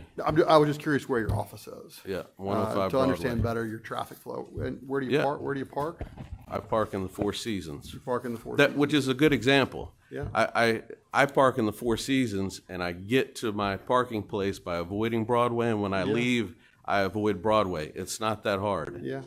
And Broadway, it's interesting. There's been a lot of discussion here over the last 5 years about whether Broadway flows or doesn't flow. Broadway actually flows pretty well, unless you get stuck behind an ETV or when you go past the Whole Foods. I drive down Broadway frequently at peak times if I can get there. What I haven't heard from you, though, just today is any evidence that would actually indicate that there's a need for more permits all winter. So I think that there's probably a need at peak time, right? There's a need on a Saturday in June or July or August, maybe not August, but June or July. There's a need, right, for more. But hundreds of days out of the year, there's unused capacity. And so I haven't heard from you anything that would indicate that there's a need for this community to authorize more permits. Did you look at the list of permits, the additional permits I that looked are at being plenty requested? I looked at plenty of. There's your evidence. I looked at plenty of people who would like to expand their But business. why? Why do they want to expand? They want to expand because there's demand. On peak days. They're On running peak a days. business. Yeah, no, we disagree here, right? Like, I see all winter that there aren't a lot of tours, and there could be more. Okay, so the beach, there's not people at the Totally. beach in the winter. Should we Yeah, shut no, down the it's- beach? It's we don't No. regulate the beach, but it's the same thing. The hotels go vacant, and in the summer they charge a higher rate. And so Right, I'd- but these individuals, they're running businesses. Yeah. And that factors in that there are downtime or there's the winter months when there's not as much demand. But then in the peak season, as we're coming into that now, then they need more permits. I mean, that's why they're asking for it. And demand is the best indicator of that, the need. Yeah. So I would respectfully submit, your evidence is in your agenda, is what I would submit to you. And Commissioner Hayes, to answer your question, the complaint on Gray Lion is that they've been operating at least 2 buses from a residential neighborhood at an address that is not on their permit applications. That was the Hub Nashville complaint. When was that? Thank you. It was submitted on March 29th, 2024. I don't have any knowledge of that. Any other questions? Okay, thank you. Thank you. Party and Ride Nashville LLC?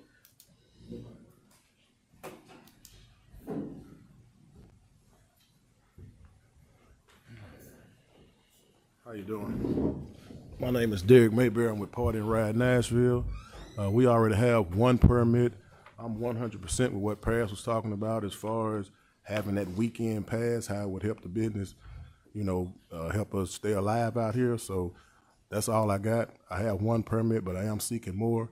But if we could get something going with that weekend pass, that would help me tremendously too.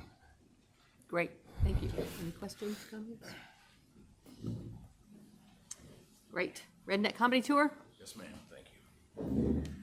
My name's Richmond Ross. I started the Redneck Comedy Tour in 2009, so I'm in my 16th year. Fully enclosed, family-friendly sightseeing tour.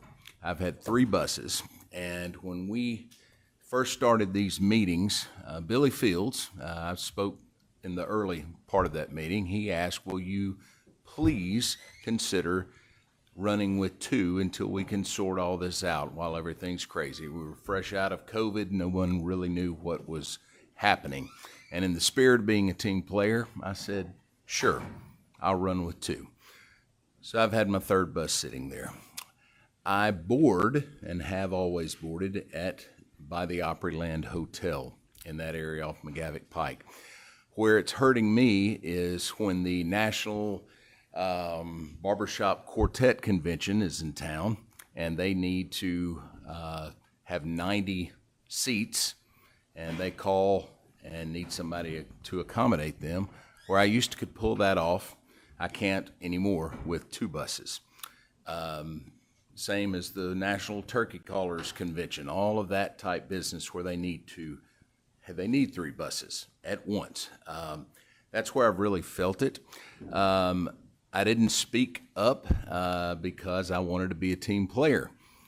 Where my problem is these other companies, and I'm all for everyone doing business, but after that, others came up and were like, oh, I'll go bankrupt. My wife will leave me. There's no way. I've got to have multiple permits. And these very fresh new companies coming in walked away with more sightseeing permits than I got.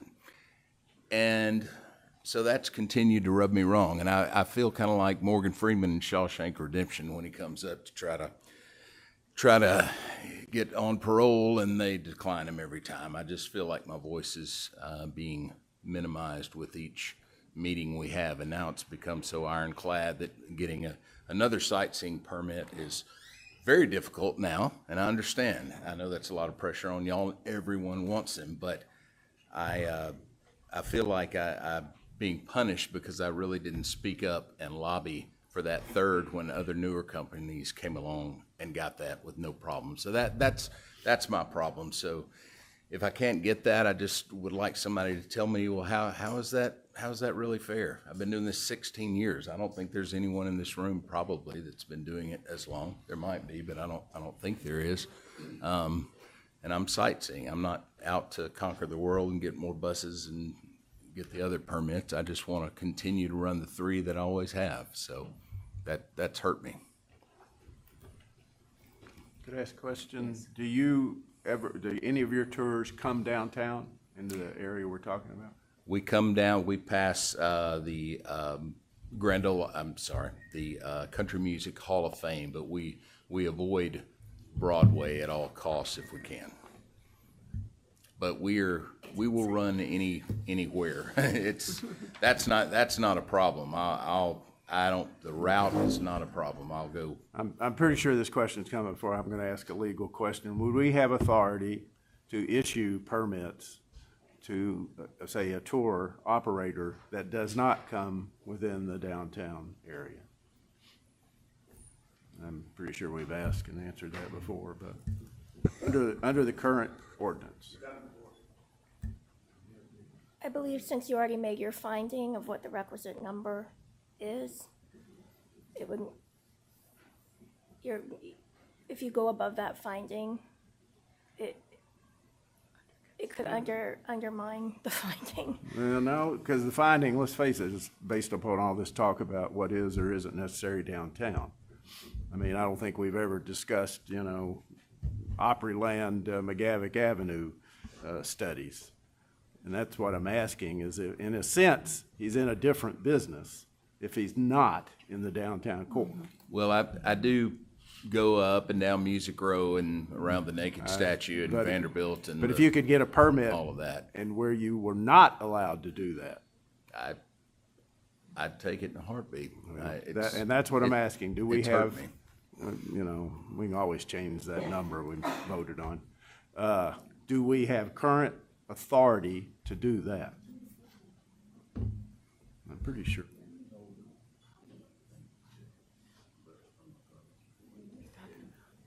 Well, to I his don't- point, there have been routes approved. Right, that's what I was just gonna say. Go ahead.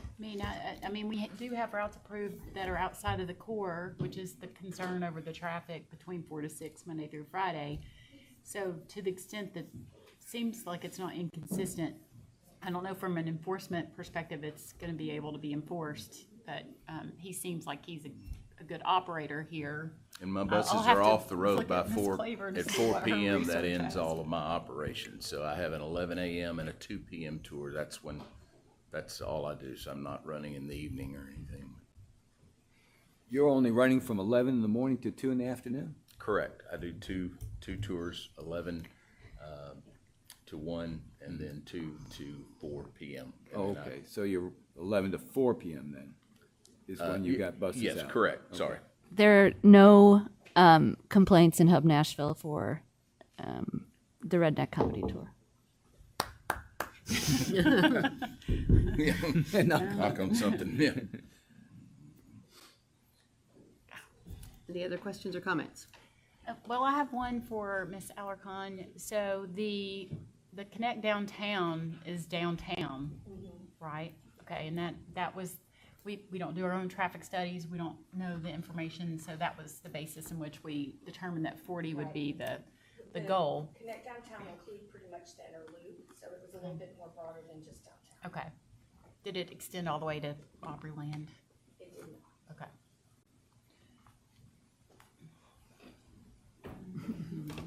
So I have a question. Yes, sir. Where would you operate if you weren't, where would you operate if you had limitations on not coming downtown?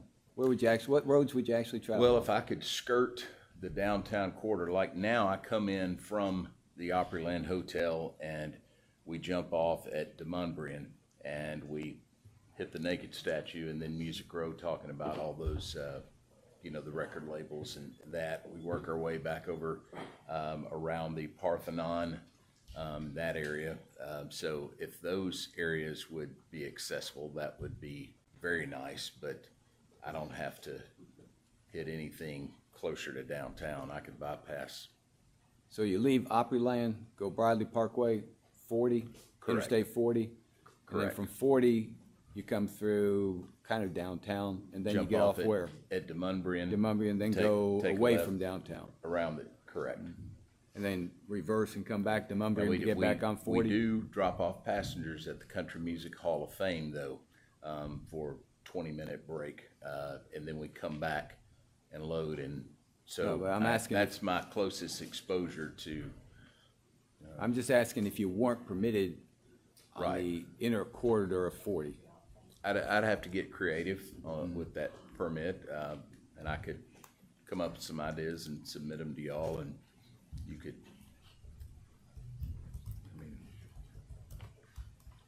Okay.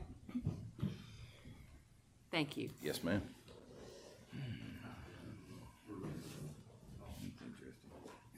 I don't think I ever got an answer to my legal question. They're looking. Yeah. We're taking something right here. Okay. I'm going to move on and we'll get the answer to that when. Yeah, I actually think I have the answer. Oh, okay, good deal.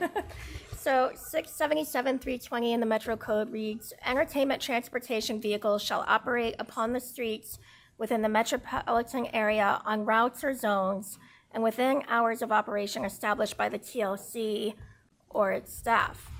Any deviation from these approved routes, zones, or hours of operation, except for deviations caused by traffic accidents, must be approved by the TLC or its staff.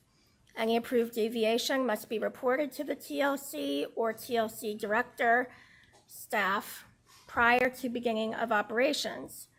For the purposes of this section, the term operate shall mean when the entertainment transportation vehicle is transporting passengers and does not include when the driver or employee is operating the transportation vehicle for service, repair, or when driving to or returning from its point of origin or final destination without passengers. So the TLC does have the authority to set the rates, the routes. So could we set up, subject to, a decision by the commission, a separate, what it would end up being a separate class of permits for a particular assigned area, i.e. anything outside of the core? Could we set up sightseeing, I'm not sure. I think that would require council approval. Yes, I think that would require council approval because the permits are established here. Right. And they're annual. Right. So going back to the gentleman's comment about the weekend pass, I don't think that could work here because the permits are annual permits pursuant to the code. They're year-long, but if you, So allowing, say, weekend permits, allowing permits outside of the core would require council no, action. that I think you have the authority to set the route. I don't know if you could issue another permit, but you could set the route for the ETV permit in your rules. But the point is, say, assuming all the decisions we have made is about downtown. We haven't talked about Opryland, at least I haven't heard it. So I would argue if downtown is the issue, and it is, could we decide to issue additional permits if the operator is willing to stay outside of downtown under current ordinance? I believe you could, because you have, if you're issuing an ETV permit, if you don't change the type of permit it is, you could issue a permit and then change your rules to establish the routes for those, for the permits, I think. Is that what you're asking? For could we an say? individual permit? By permit? I don't know Because I think that. that's the question. It would essentially, I think, set up a subcategory of sightseeing tour that would have to adhere, in a sense, to a different set of rules. Right. So I'm asking, do we have that authority, or would it require council authority? I think to set up a whole new permit, you need a council authority. Yeah, I have a question. Sure. Just keeping it simple. Can we issue a sightseeing permit that restricts the route? Yes, that I think you Because could. I remember we talked about issuing permits to routes around Centennial Park, or at one time even Germantown before that got too crowded. So I don't see why we couldn't issue for this gentleman here in particular, a sightseeing permit that limited the route that he could go on. An approved route subject to the TLC rule. Yeah.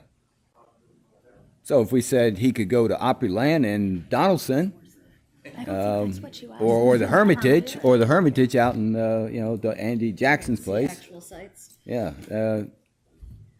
I think we could do that. Ms. Ramsey? I have to review that rule about the approved routes, because I think as of now, it only applies to ETV permits. I don't think, right, Tiggy, do you, I think the approved route now is just a 4 to 6 to approve the route from 4 to 6. Anybody. So if it's an ETV route that's been approved from 4 to 6 by me and by engineering, anyone can use that route that's an ETV company. right. That's correct. The 4 to 6 prohibition applies to both subsections and categories. I would ask us also to consider in this, whatever permit you choose to make, what does the enforcement mechanism look like? What is our ability to enforce? Well, while you continue to look at that, we've got a couple more companies that we'll Sure. just kind of move on while you do your research. if Thank that's you. Okay, okay. Yes, thank you. Thank you. Joyride? Where's Joyride on here? I don't even see that. Hi, everybody. My name is Patrick with TN Transport Services and Joyride. What we're asking for is some additional permits, the 2 ETs and three additional sightseeing permits. We actually had these vehicles long before any of the ordinances went into place and anything was issued. Every year we ask for the additional permits, and our business this year, we're seeing a tremendous amount of families, a lot of kids coming into town. Our monster trucks are a huge hit. They're staying pretty busy virtually every day of the week right now. And I would love just to get some additional sightseeing permits, potentially another ET permit if that could be a possibility. But at least the sightseeing vehicles, because that's our huge business. I mean, that's our primary business with Joyride and with the sightseeing vehicles like the monster trucks and our tractor.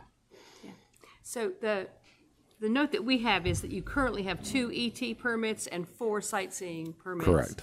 And that your request is for 4 ETs and 3 sightseeing, so you would reduce by 1. Well, 2 additional ET, and then the 3 additional sightseeing. Oh, 3 additional sightseeing permits, not a total of. So you currently. So have a we're total not asking for 4 additional ET, but we are asking for 3 additional sightseeing. Okay, is that the way the application read? Not sure that it matters. But Yeah, I would have copied it down exactly how they put it, so they should request back what they have, and then in addition to that, they should put a number added to. So on the face of their application would have said that they were requesting 4 ET and 3 seated sightseeing. For a total of 7, and they currently have a total of 6. Thank you. I have a question. Hi. Yes, ma'am. In the Nashville Business Journal, there was an article that came out and ranked Joyride Nashville as the #1 most visited entertainment vehicle. I know you've got both entertainment and sightseeing. It's putting this number of admissions to tours in 2024 at 265,000 people, which is operating 365 days a year, 726 people per day. So I'm wondering how you're accomplishing that with 6 permits right now. Well, we also have our golf carts as well. And the golf carts as well. Yeah, Okay. that's a separate. So that's all in total. Yes, ma'am. And that's an accurate number? I'd have to go back and look at all those numbers. I'm not sure exactly where they got that from, but I know during March to November, we will see anywhere from 500 to 700 people a day. Thank you. Anything else? Thank you. Thank you. And Yeehaw Party Bus?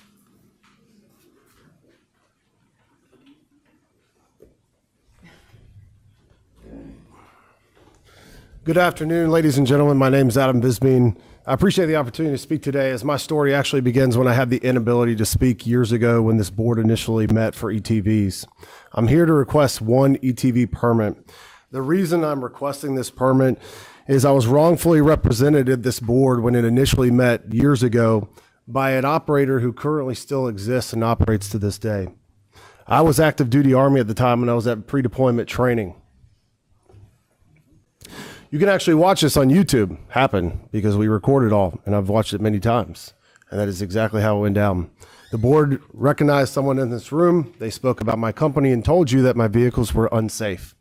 As I returned from my deployment training, I immediately went and got those vehicles inspected as per the regulations of the ETV policies, and they were not unsafe.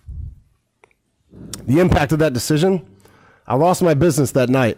I refunded $60,000 worth of sales, and I had 2 vehicles that sat for whatever it is, 3 years, 4 years, and only sold them as of a few months ago because I was unaware of what decision this board might allow me in the future.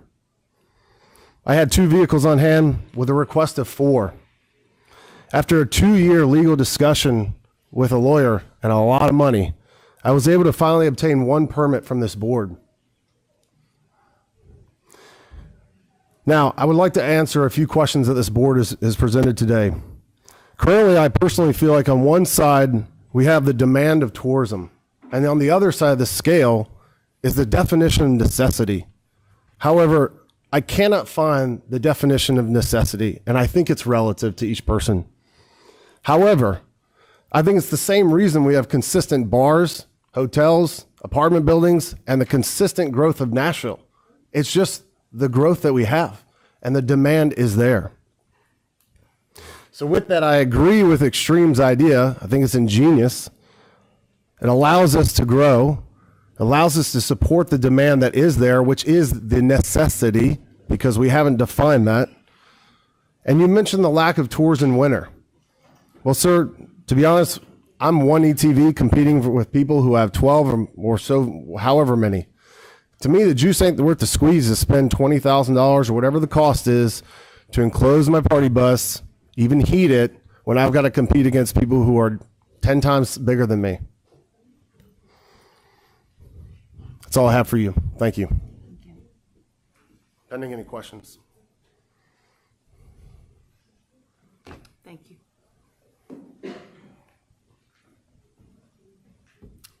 So those are the companies that currently operate, have permits, and but requested changes so that we did not put them in our original sort of consent. And that includes Big Green Tractor Tours, Extreme Experience, Gray Lion, Party and Ride, Redneck Comedy Tour, and Transport as Joyride and Yeehaw. Did I get that right? And Nashville Ultimate Party. Yeah. Nashville Ultimate, thank you. Right, if you'll come forward, please, and answer Commissioner Penley's question, that'd be fine, thank you.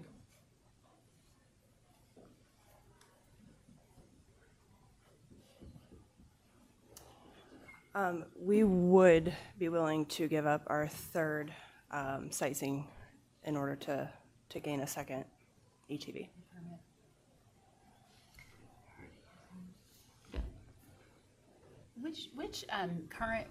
What permit number do you, of bus is your ETV? Is it? I believe it's 001. I think it was the first one. And that's the first Mr. ETV. Rooker ever. Okay, so It's very fancy looking.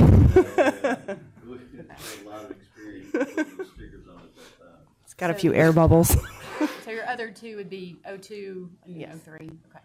And those are sightseeing, are those enclosed? The sightseeing? Yeah.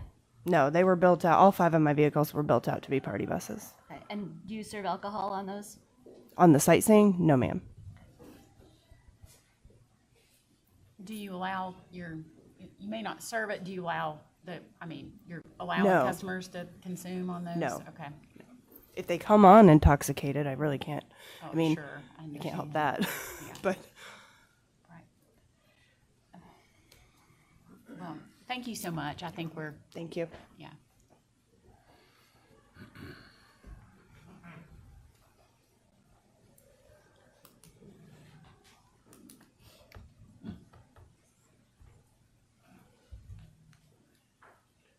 So for the commissioners, at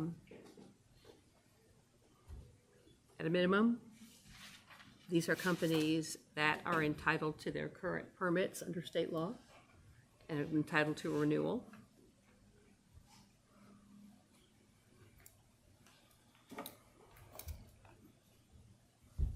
I would entertain a motion. Should we address each of these individually if we have, or maybe not, maybe there's no reason to, I don't know. But I believe the permits that you have to renew, you could handle. You Sure. could just, Okay. the permits that are gonna be renewed, you could just say, motion could be renew all the existing permits, and then if you wanted to discuss anything else, that would be up to the commission. Mm-hmm. I would recommend if you do a motion to approve those with existing permits, you just read them off the list because the list has changed so much during this meeting that I recommend you specifically state which existing permits you are renewing or which companies' existing permits you are renewing. Gonna give it a go. I'm gonna make a motion to approve the existing permits for the following companies. Big Green Tractor Tours LLC, Extreme Experience LLC, Gray Lion, Nashville Ultimate Party Bus LLC, Party and Ride Nashville LLC, the Redneck Comedy Tour LLC, TN Transport Service LLC, and Yeehaw Party Bus. Thank you. Is there a second? Second. Thank you, Commissioner Hayes. Any discussion? All those in favor, please say aye. Aye. Any opposed? Those existing permits are approved. Okay. Any other discussion to come before the group? I'd like to make a motion to deny Yes. the applications for expansion. So Big Green Tractor LLC requesting one sightseeing permit, Extreme Experience requesting one additional ET permit, Gray Lion is requesting two additional ET permits. Hell on Wheels is requesting. Nope. We gotta stick Nope, to they didn't. They Nashville. stopped, and Honky Tonk And stopped. Honky stopped, yeah. Nashville Ultimate Party Bus LLC is requesting 4 additional ET permits. Party and Ride Nashville LLC is requesting 3 additional ET permits. Redneck Comedy Tour LLC is requesting 1 additional sightseeing permit. TN Transportation Services LLC DBA Joyride is requesting 2 additional ETs and a reduction from 4 to 3 sightseeing permits. We renewed them for 4 sightseeing permits, so we would not. It's done. Yep. And then Yeehaw Party Plus is requesting 1 additional, so we would deny, make motions to deny the expansion and changes of all these. Is there a second? I have a question. Where did we land on, we would have to go to council to allow the Redneck Comedy Tour to have their own sightseeing outside the downtown core? That's where we landed on that? Is that right, legal? If you're asking about its own permit to do that, yes, you would have to go to council. If you're asking about establishing routes outside of downtown, those would have to apply to everybody. And you couldn't do it during this meeting because there's been no notice provided of a rule change, and the rule you passed last month requires 2 weeks' notice of a rule change. Okay, thank you. Good idea. Any other discussion? Well, I just want to say to you all, like, as a previous business owner, I am for common sense changes. I owned a boat company for 10 years, and if I had 10 boats on Saturday and 0 boats the rest of the week, I would have been fine with it. So I hear you, and I understand that weekends are very different than Monday, Tuesdays in this town. I hear what you're saying, and we are bound by the rules, but I want the rules to make sense to you all. So I would very much welcome any further discussion with you all. So with that, I second the motion. We're in discussion mode. Yes. I have a question that comes in the spirit of the whole concept of here of the restrictions at the state level that we have on reducing permits, and then the goal of helping traffic and meeting, establishing what the public convenience and necessity is for the number of these vehicles. We often see ownership changes, additions of ownerships, these sort of things. These permits, however, are not transferable, but you can add different ownership, different constructions of. Any insight into that? Just as people, if there is more demand and there are only so many permits, might there be some consolidation of companies at some point? So this is actually an issue we are looking into at the request of several commissioners on this body. So we don't have an answer for you about that now, but we are researching the issue, and we'll provide the information to you. Separately, I'd like to reach out to, I'm sorry, I forget your name, but with the Ultimate Party Bus, I was trying to come up with maybe a creative solution to help you that would ultimately meet the greater needs that we've established here, and I don't think I got maybe a bite from the other commissioners on that.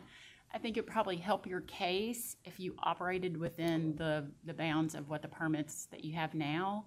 I think part of the reason maybe there wasn't some support for that is because that we are not really sympathetic for using sightseeing buses as ETVs as part of the problem. So I just wanted to mention that as a reason why I think I probably didn't get more interest in that.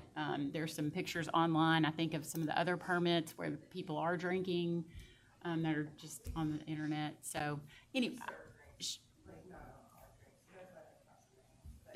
sure, but I just would encourage everyone, like if you want the commission to work with you or help you, the compliance with the rules as they are will serve you better in the future. So, Thank you. Any other discussion? If not, we'll take a vote on the motion for these companies to renew their permits, or no, to turn down the requests for additional permits in keeping with the prerequisite finding of this body. All those in favor say aye. Aye. Aye. Any opposed? Motion carries. Thank you. Mr. McNally, would you like to take over this meeting? Yeah, there's an old saying, you never change horses in the middle of the race, so let's continue. We're delighted to have you. Thank you. At any rate, yeah. I will make note that there are a number of new company applications. I understand that our posture is going to be not to likely approve new applications because of our finding of a number of 40 being the appropriate one for now. So without objection, I think we're going to. Can we plead our case? Yes, please, at least. I think if we've let everyone else talk, we should let them talk as well. I think we can. Thank you very much. Okay. Get to know you, Nashville LLC.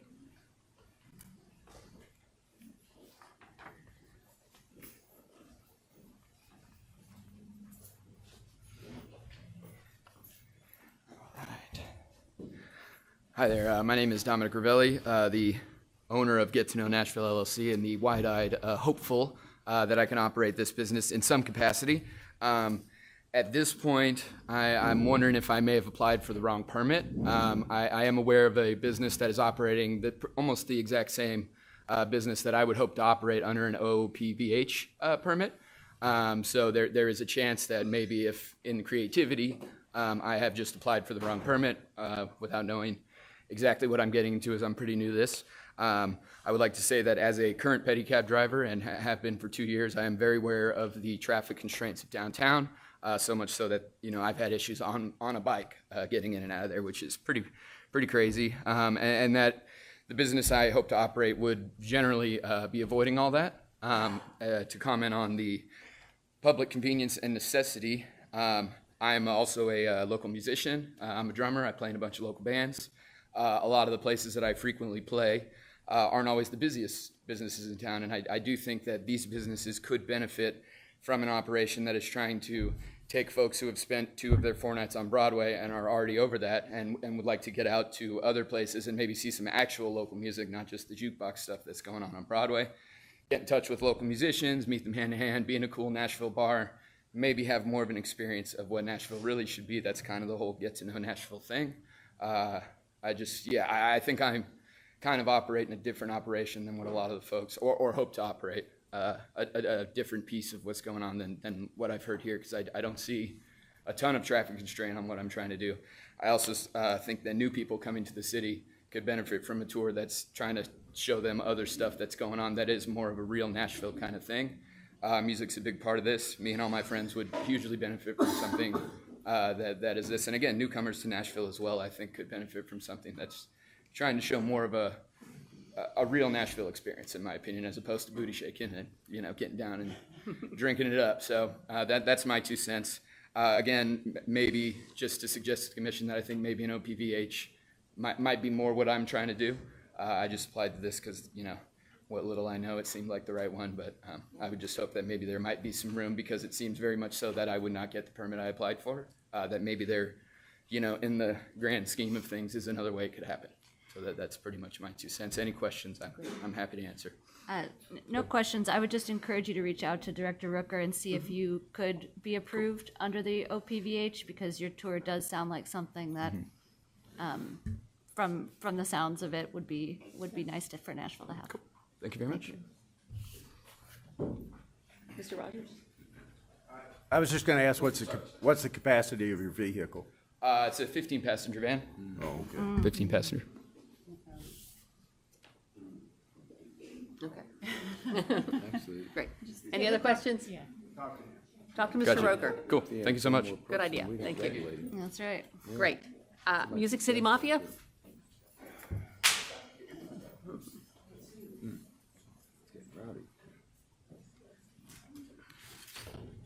Hello, everyone. My name's Mark Peterson, and I'm going to try to get through this because I'm so sick at my stomach right now that it's going to be a little bit rough.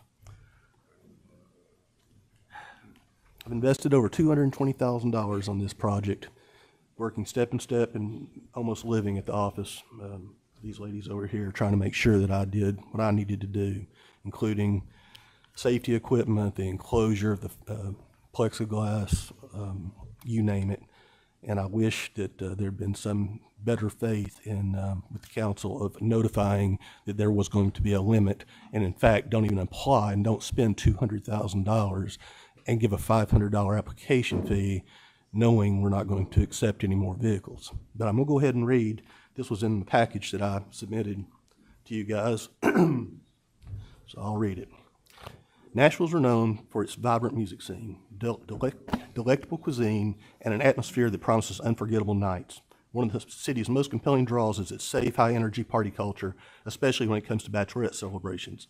Women from across the nation choose Nashville as an ultimate destination for their bachelorette parties because they know they will experience a blend of food, music, and a festive ambiance that is both exciting and secure. Party buses are a cornerstone of this dynamic environment. They offer more than just a mode of transportation. They are mobile venues that encapsulate the essence of Nashville's party spirit. These buses allow groups to travel in style and safety, ensuring that everyone gets to experience the city's best offerings without the risk associated with conventional drinking and driving. Moreover, by distributing groups throughout different areas of the city, party buses help to ease the downtown congestion. Instead of having thousands of partygoers crowding the downtown corner at once, they are spread out over several key areas, contributing to a safer and more organized nightlife experience. The presence of party buses is integral to maintaining Nashville's reputation as a top destination for bachelorette parties and other celebratory events.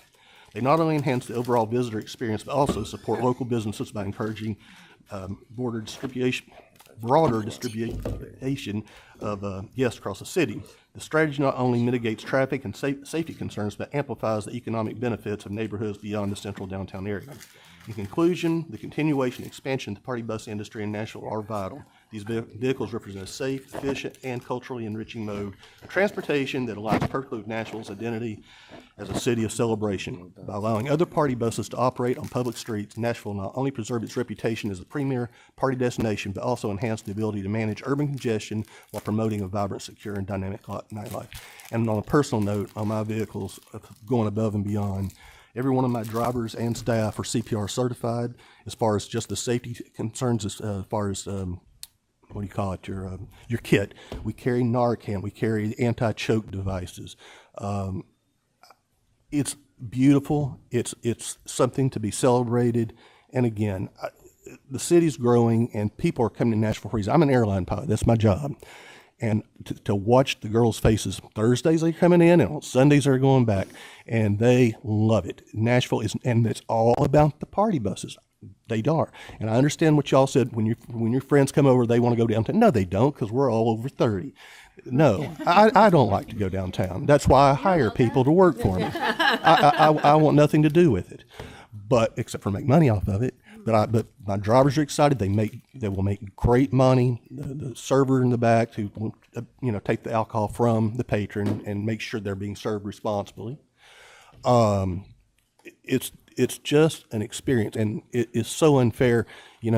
I get irritated when I'm behind a golf cart that's out there making money as a mode of ETV or something that's slow moving. I get it.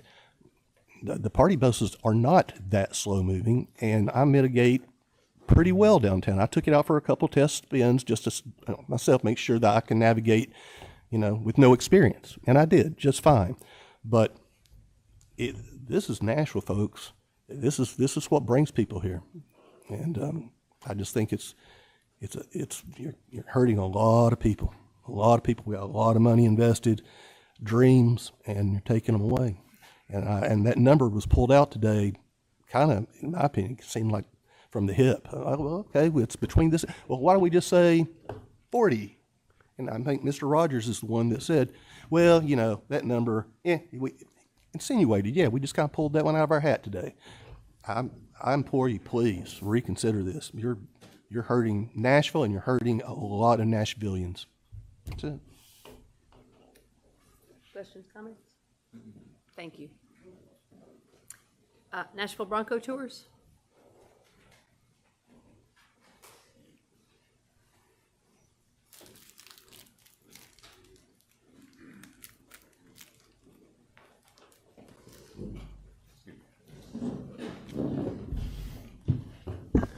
I'm Jamie Holland. This is Eric Beatty. I'm on behalf of the applicant. I'm not sure why I'm sitting here right now, though, other than the join the people that desired to be heard, considering y'all have already capped it and lessened it. And so I would just add to the chorus that he's here for a sightseeing permit. And to the extent any have been relinquished, we would seek one of those relinquished or that got terminated. However, the kind of the order of operations is awkward. You accept an application fee, but you're not going to issue new permits. Not sure why you would accept an application or a fee when the permits are capped, but the people that have a permit get to obtain it, aka this is a gold medallion system. The market's not open to competition. The market's open to the people that were early operators and got the permit originally. And I helped, some of them are in this room, and I helped some of them get permits then. But it feels un-American sitting here and listening to what's going on, at least as it relates to a constrained portion of downtown. And, we will try to get an OPVH and operate outside the limitations of this to demonstrate that he can do it compliant with the code. But I'm curious, I've heard a lot of feedback about the existence or not of a complaint that has not been previously adjudicated. And good to see you, Judge McAnally, that the basis of a complaint also might have to do with a lot of the complainant not knowing what that operator's jurisdictional limitations are. And I would yield the rest of my time to the applicant. Yeah. My name's Eric because I got Big East Bronco Tours, and I was a joyride operator for 5 years, doing golf cart tours when out on my own, and went before the committee in 2022 when everybody loved me, that concept, the vehicle, and I can seat 10 people. I can seat 10 people. It's classic Bronco, 1975. Got it tricked out where I can seat 10 people in it. Got seat belts, air suspension, completely safe, very sturdy. And I feel like I don't contribute whatsoever to any of the ills that people complain about on Broadway. Sir? No music number. No music, no drinking. I don't want that kind of business. Us grown-ups want to hear some history and the evolution of the city of Nashville and the country music. That's what I do. It's my bread and butter, and I'm very good at it. And I had a great year in 2022, and I was doing so much business, I had to turn down a whole bunch, so I bought another vehicle and hoped to get a permit for it. It was a miniature school bus. And I go home back to Michigan in January and February, have since I've started doing tours, because it's cold and it's difficult. And I go back home and ice fish and come back second week of March. In 2023, my aunt was dying of leukemia, and I elected to stay and be with family, and was unconcerned about getting back to get my application in for the Bronco, what had been grandfathered in at that time. I had to get an application for the board to get that new bus in there, so I thought they loved it last year. I'll just go before the committee again. I'm not worried about the Bronco. They denied the bus because it wasn't customized enough to meet their criteria, okay, but they denied the Bronco as well, and I'm still don't know why. And so there I sat with no permit at all after having had a great successful year in 2022. And so I had to resign to being an independent contractor again with another company. And then last year it was made clear that nobody was getting any new permits under any circumstance, and that they were going to take away a bunch of permits. And so I didn't even bother to apply because I didn't want to go before the board and be made be humiliated again and be denied. And so I didn't even submit an application last year. And I had hoped through the help with Jamie that I could get the ball over the goal line again this year. I don't contribute to any of that of the complaints that are downtown Nashville. If it's a Bronco, and I can get out of the way. I don't speed up or slow down the traffic, and there's no noise, congestion, or drunkenness. And I have a quality product. I figure I'm the best in the city at what I do. And sir, thank you for your time. Hope you consider it. I'd just like to make a comment. I'm a fan of your tours as well. I know you pick up near the riverfront, so I've seen you for many years. Ma'am, just speak up. Say that again, because I'm real deaf.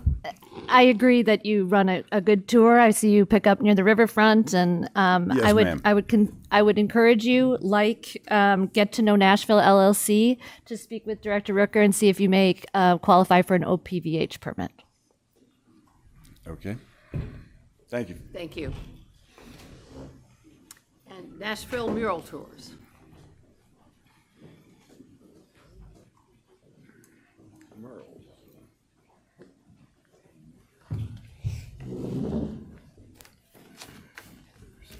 Okay. Hello, thank you so much for hearing us today. I just wanted to give an overview of Nashville Mural Tours.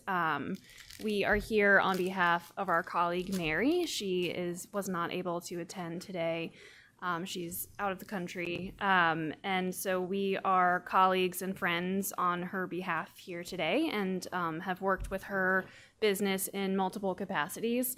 Nashville Mural Tours is sightseeing, currently applying for sightseeing application. It is a educational and cultural experience that uplifts the current Nashville history, some untold Nashville histories of artists and different neighborhoods. East Nashville, 12 South, Music Row, and the mission of the tour is to tell the history of Nashville through artists and murals, and also to uplift businesses that have the murals painted across their walls, with the hope that it draws business and tourists and learners of all ages, families and alike are welcome on the tours. We're splitting our time. I just wanted to read, Mary prepared a letter for you all. I'm going to shorten the letter just slightly. She says, to the members of the Transportation Licensing Commission, my name is Mary Mavis, owner and operator of Nashville Mural Tours. The idea for the business started when I noticed the popularity of murals and the inconvenience of trying to find them on one's own. The tour not only offers stories of the murals, but an overview of the history of Nashville, Tennessee, universities, restaurants, museums, attractions. In addition, guests learn about the history of street art, both globally and locally, and actually meet with the artists and business owners who also support the artists in Nashville. And we really appreciate your time. All right. Thank y'all for being here, for letting us talk. And there's so many really great companies out here that I'm a big fan of all of you. So my name is Anthony Billups. My company is Music City Murals. My company has painted just over 250 murals around town in the last decade. And a lot of these places, take folks around and they get to see the murals. Mary started doing this a few years ago, and what it means to people like me is pretty invaluable when we get to get out and paint, and folks come here, to see the murals. When my family comes to town, everybody wants. They say, we want to go see your work, and I say, call Mary, and I take my in-laws on the tour and everything, and we go around and we take pictures, and we eat lunch at a couple restaurants, and they get to see, some different parts of town and experience our artwork. So what Mary provides, it's educational. It's really cool for, artists like me to be on, but also the folks to get to know the artists. I think, I don't know if there's some, a couple of the folks that have spoken in this group, talk to Mr. Rooker, if that's an option, but I think, she said she does 80% of the tours are outside of downtown anyway. Other than the big Moby Wonder murals of the Titans fellas, I think she could probably get away with being outside of it if that makes it easier. But I just wanted to make sure that I came and spoke on behalf of the artists on what the tours mean for us, and having people come here, not only for music, not only to party, but to go around and see our work and learn about, the things that we do and how we did it. And, I just think the world of Mary and the mural tours that she puts on, and would hope that you guys would help her find a way to be able to do it. So, thank y'all. Great.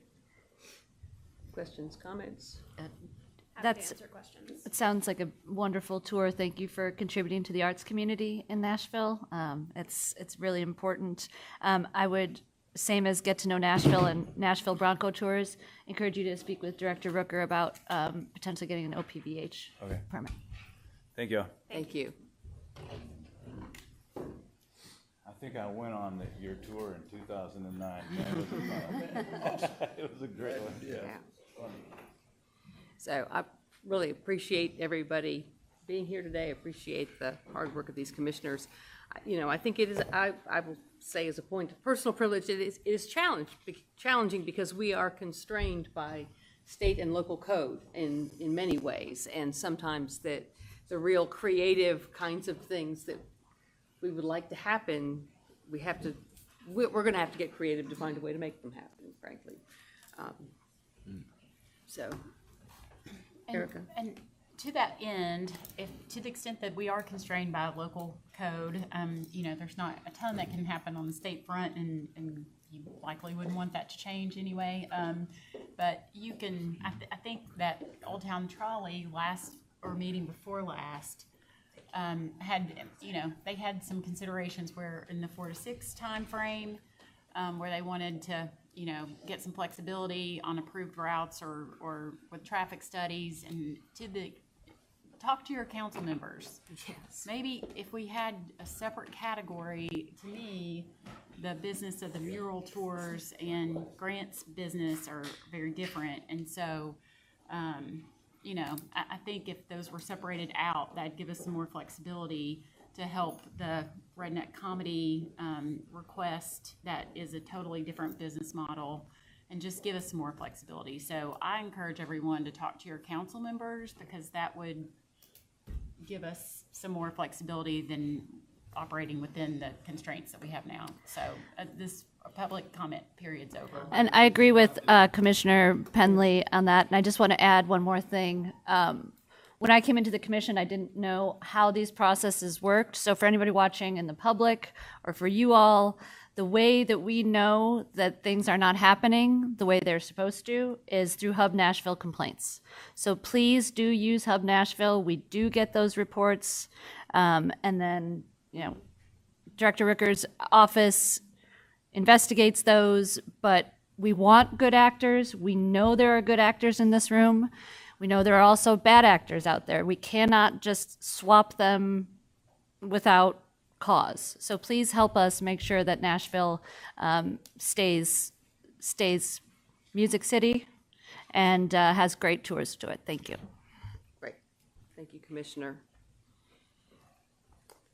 Any comments, action from any board members, commission members, excuse me? Okay, if not, we will move on to other business. Is there any other business? Oh, Do we have to make a motion Make a on the new motion? applications? okay. Yeah. We need to act on the new applications? Okay. Thank you. Sorry. I thought the lack of a motion would take care of us, but That's apparently okay. not. We can act. Is there a motion relative to the new applications? You don't get to make it. It's been a long time since I was able to make a motion, so given that there was a cap earlier decided of 40 permits, I would make a motion that we are unable then to approve the permits of the new companies, and that is Get to Know Nashville, Music City Mafia, Nashville Bronco Tours, and Nashville Mural Tours. Is there a second? Second. Thank you. Additional discussion?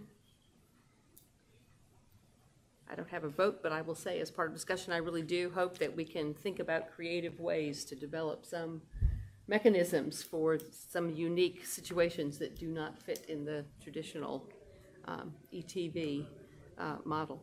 Can I add one thing, though? And I haven't heard it said here, but I've heard some or a lot of conversations about the viewing the public necessity and convenience from the need of tourists that are coming to town. I did hear some conversation about, or some discussion about, how the Nashville public benefits by these people coming in and they're spending money. Tourists are coming in, they're spending money, and some conversation about how people are happy when they have gone on these tours. The one thing that has to be also balanced in that standard of public necessity and convenience is the people who live downtown and also work downtown. And this commission, this body, has to take that in consideration in balancing it with the services you offer. That's about the best way I can put it. With the services you offer, the community also serves as a place for business. It serves also as a place for people to live. And that's the difficult balance here, is the balancing of these different interests. And when the commissioner mentioned, talk to your council person, well, I can tell you right now, people living downtown and people working downtown are talking to their commissioners or their council people. And that's getting communicated to us. We've received letters about, please don't expand it at all, from people who work and live downtown. And we've gotten pressure also from, we've gotten information from other people. So if you want to be heard, you need to start talking to your politicians and start getting something going. Start getting a movement that might help us, as has been mentioned, to change some of the rules to allow more sightseeing. I think there's an opening for more sightseeing vehicles that are outside the congested downtown area. Please understand, this commission is responsible for balancing different public interests. Yours is important. I've heard it. And you are a valuable asset to this community. That's what I was trying to say, a valuable asset. But it's also a valuable asset to the people that live downtown and work downtown. So that's my 2 cents then. Well said. We've been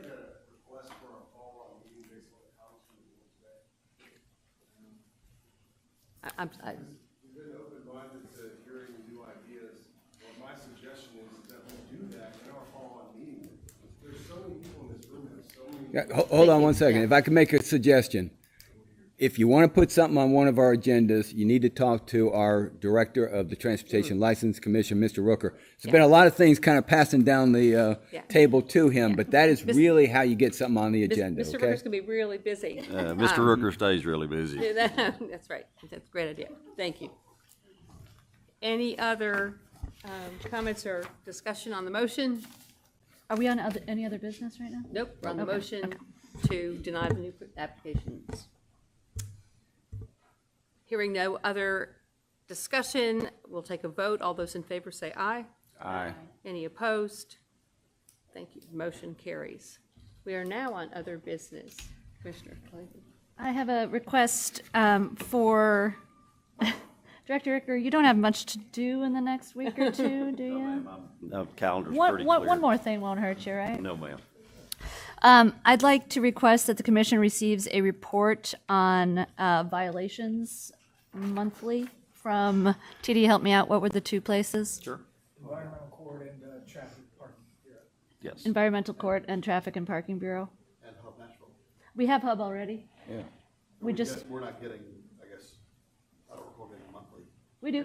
It's in the packet. Yeah, it's coming. I saw the spreadsheets.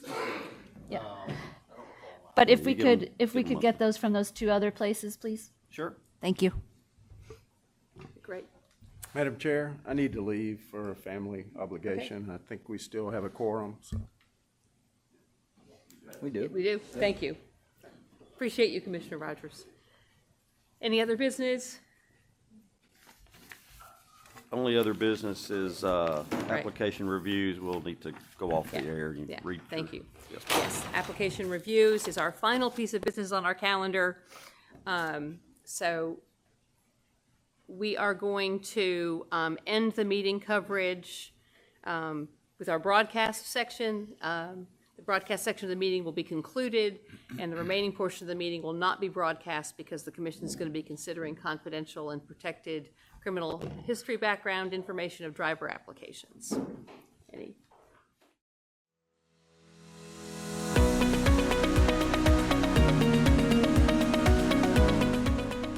This has been a service of the Metro Nashville Network.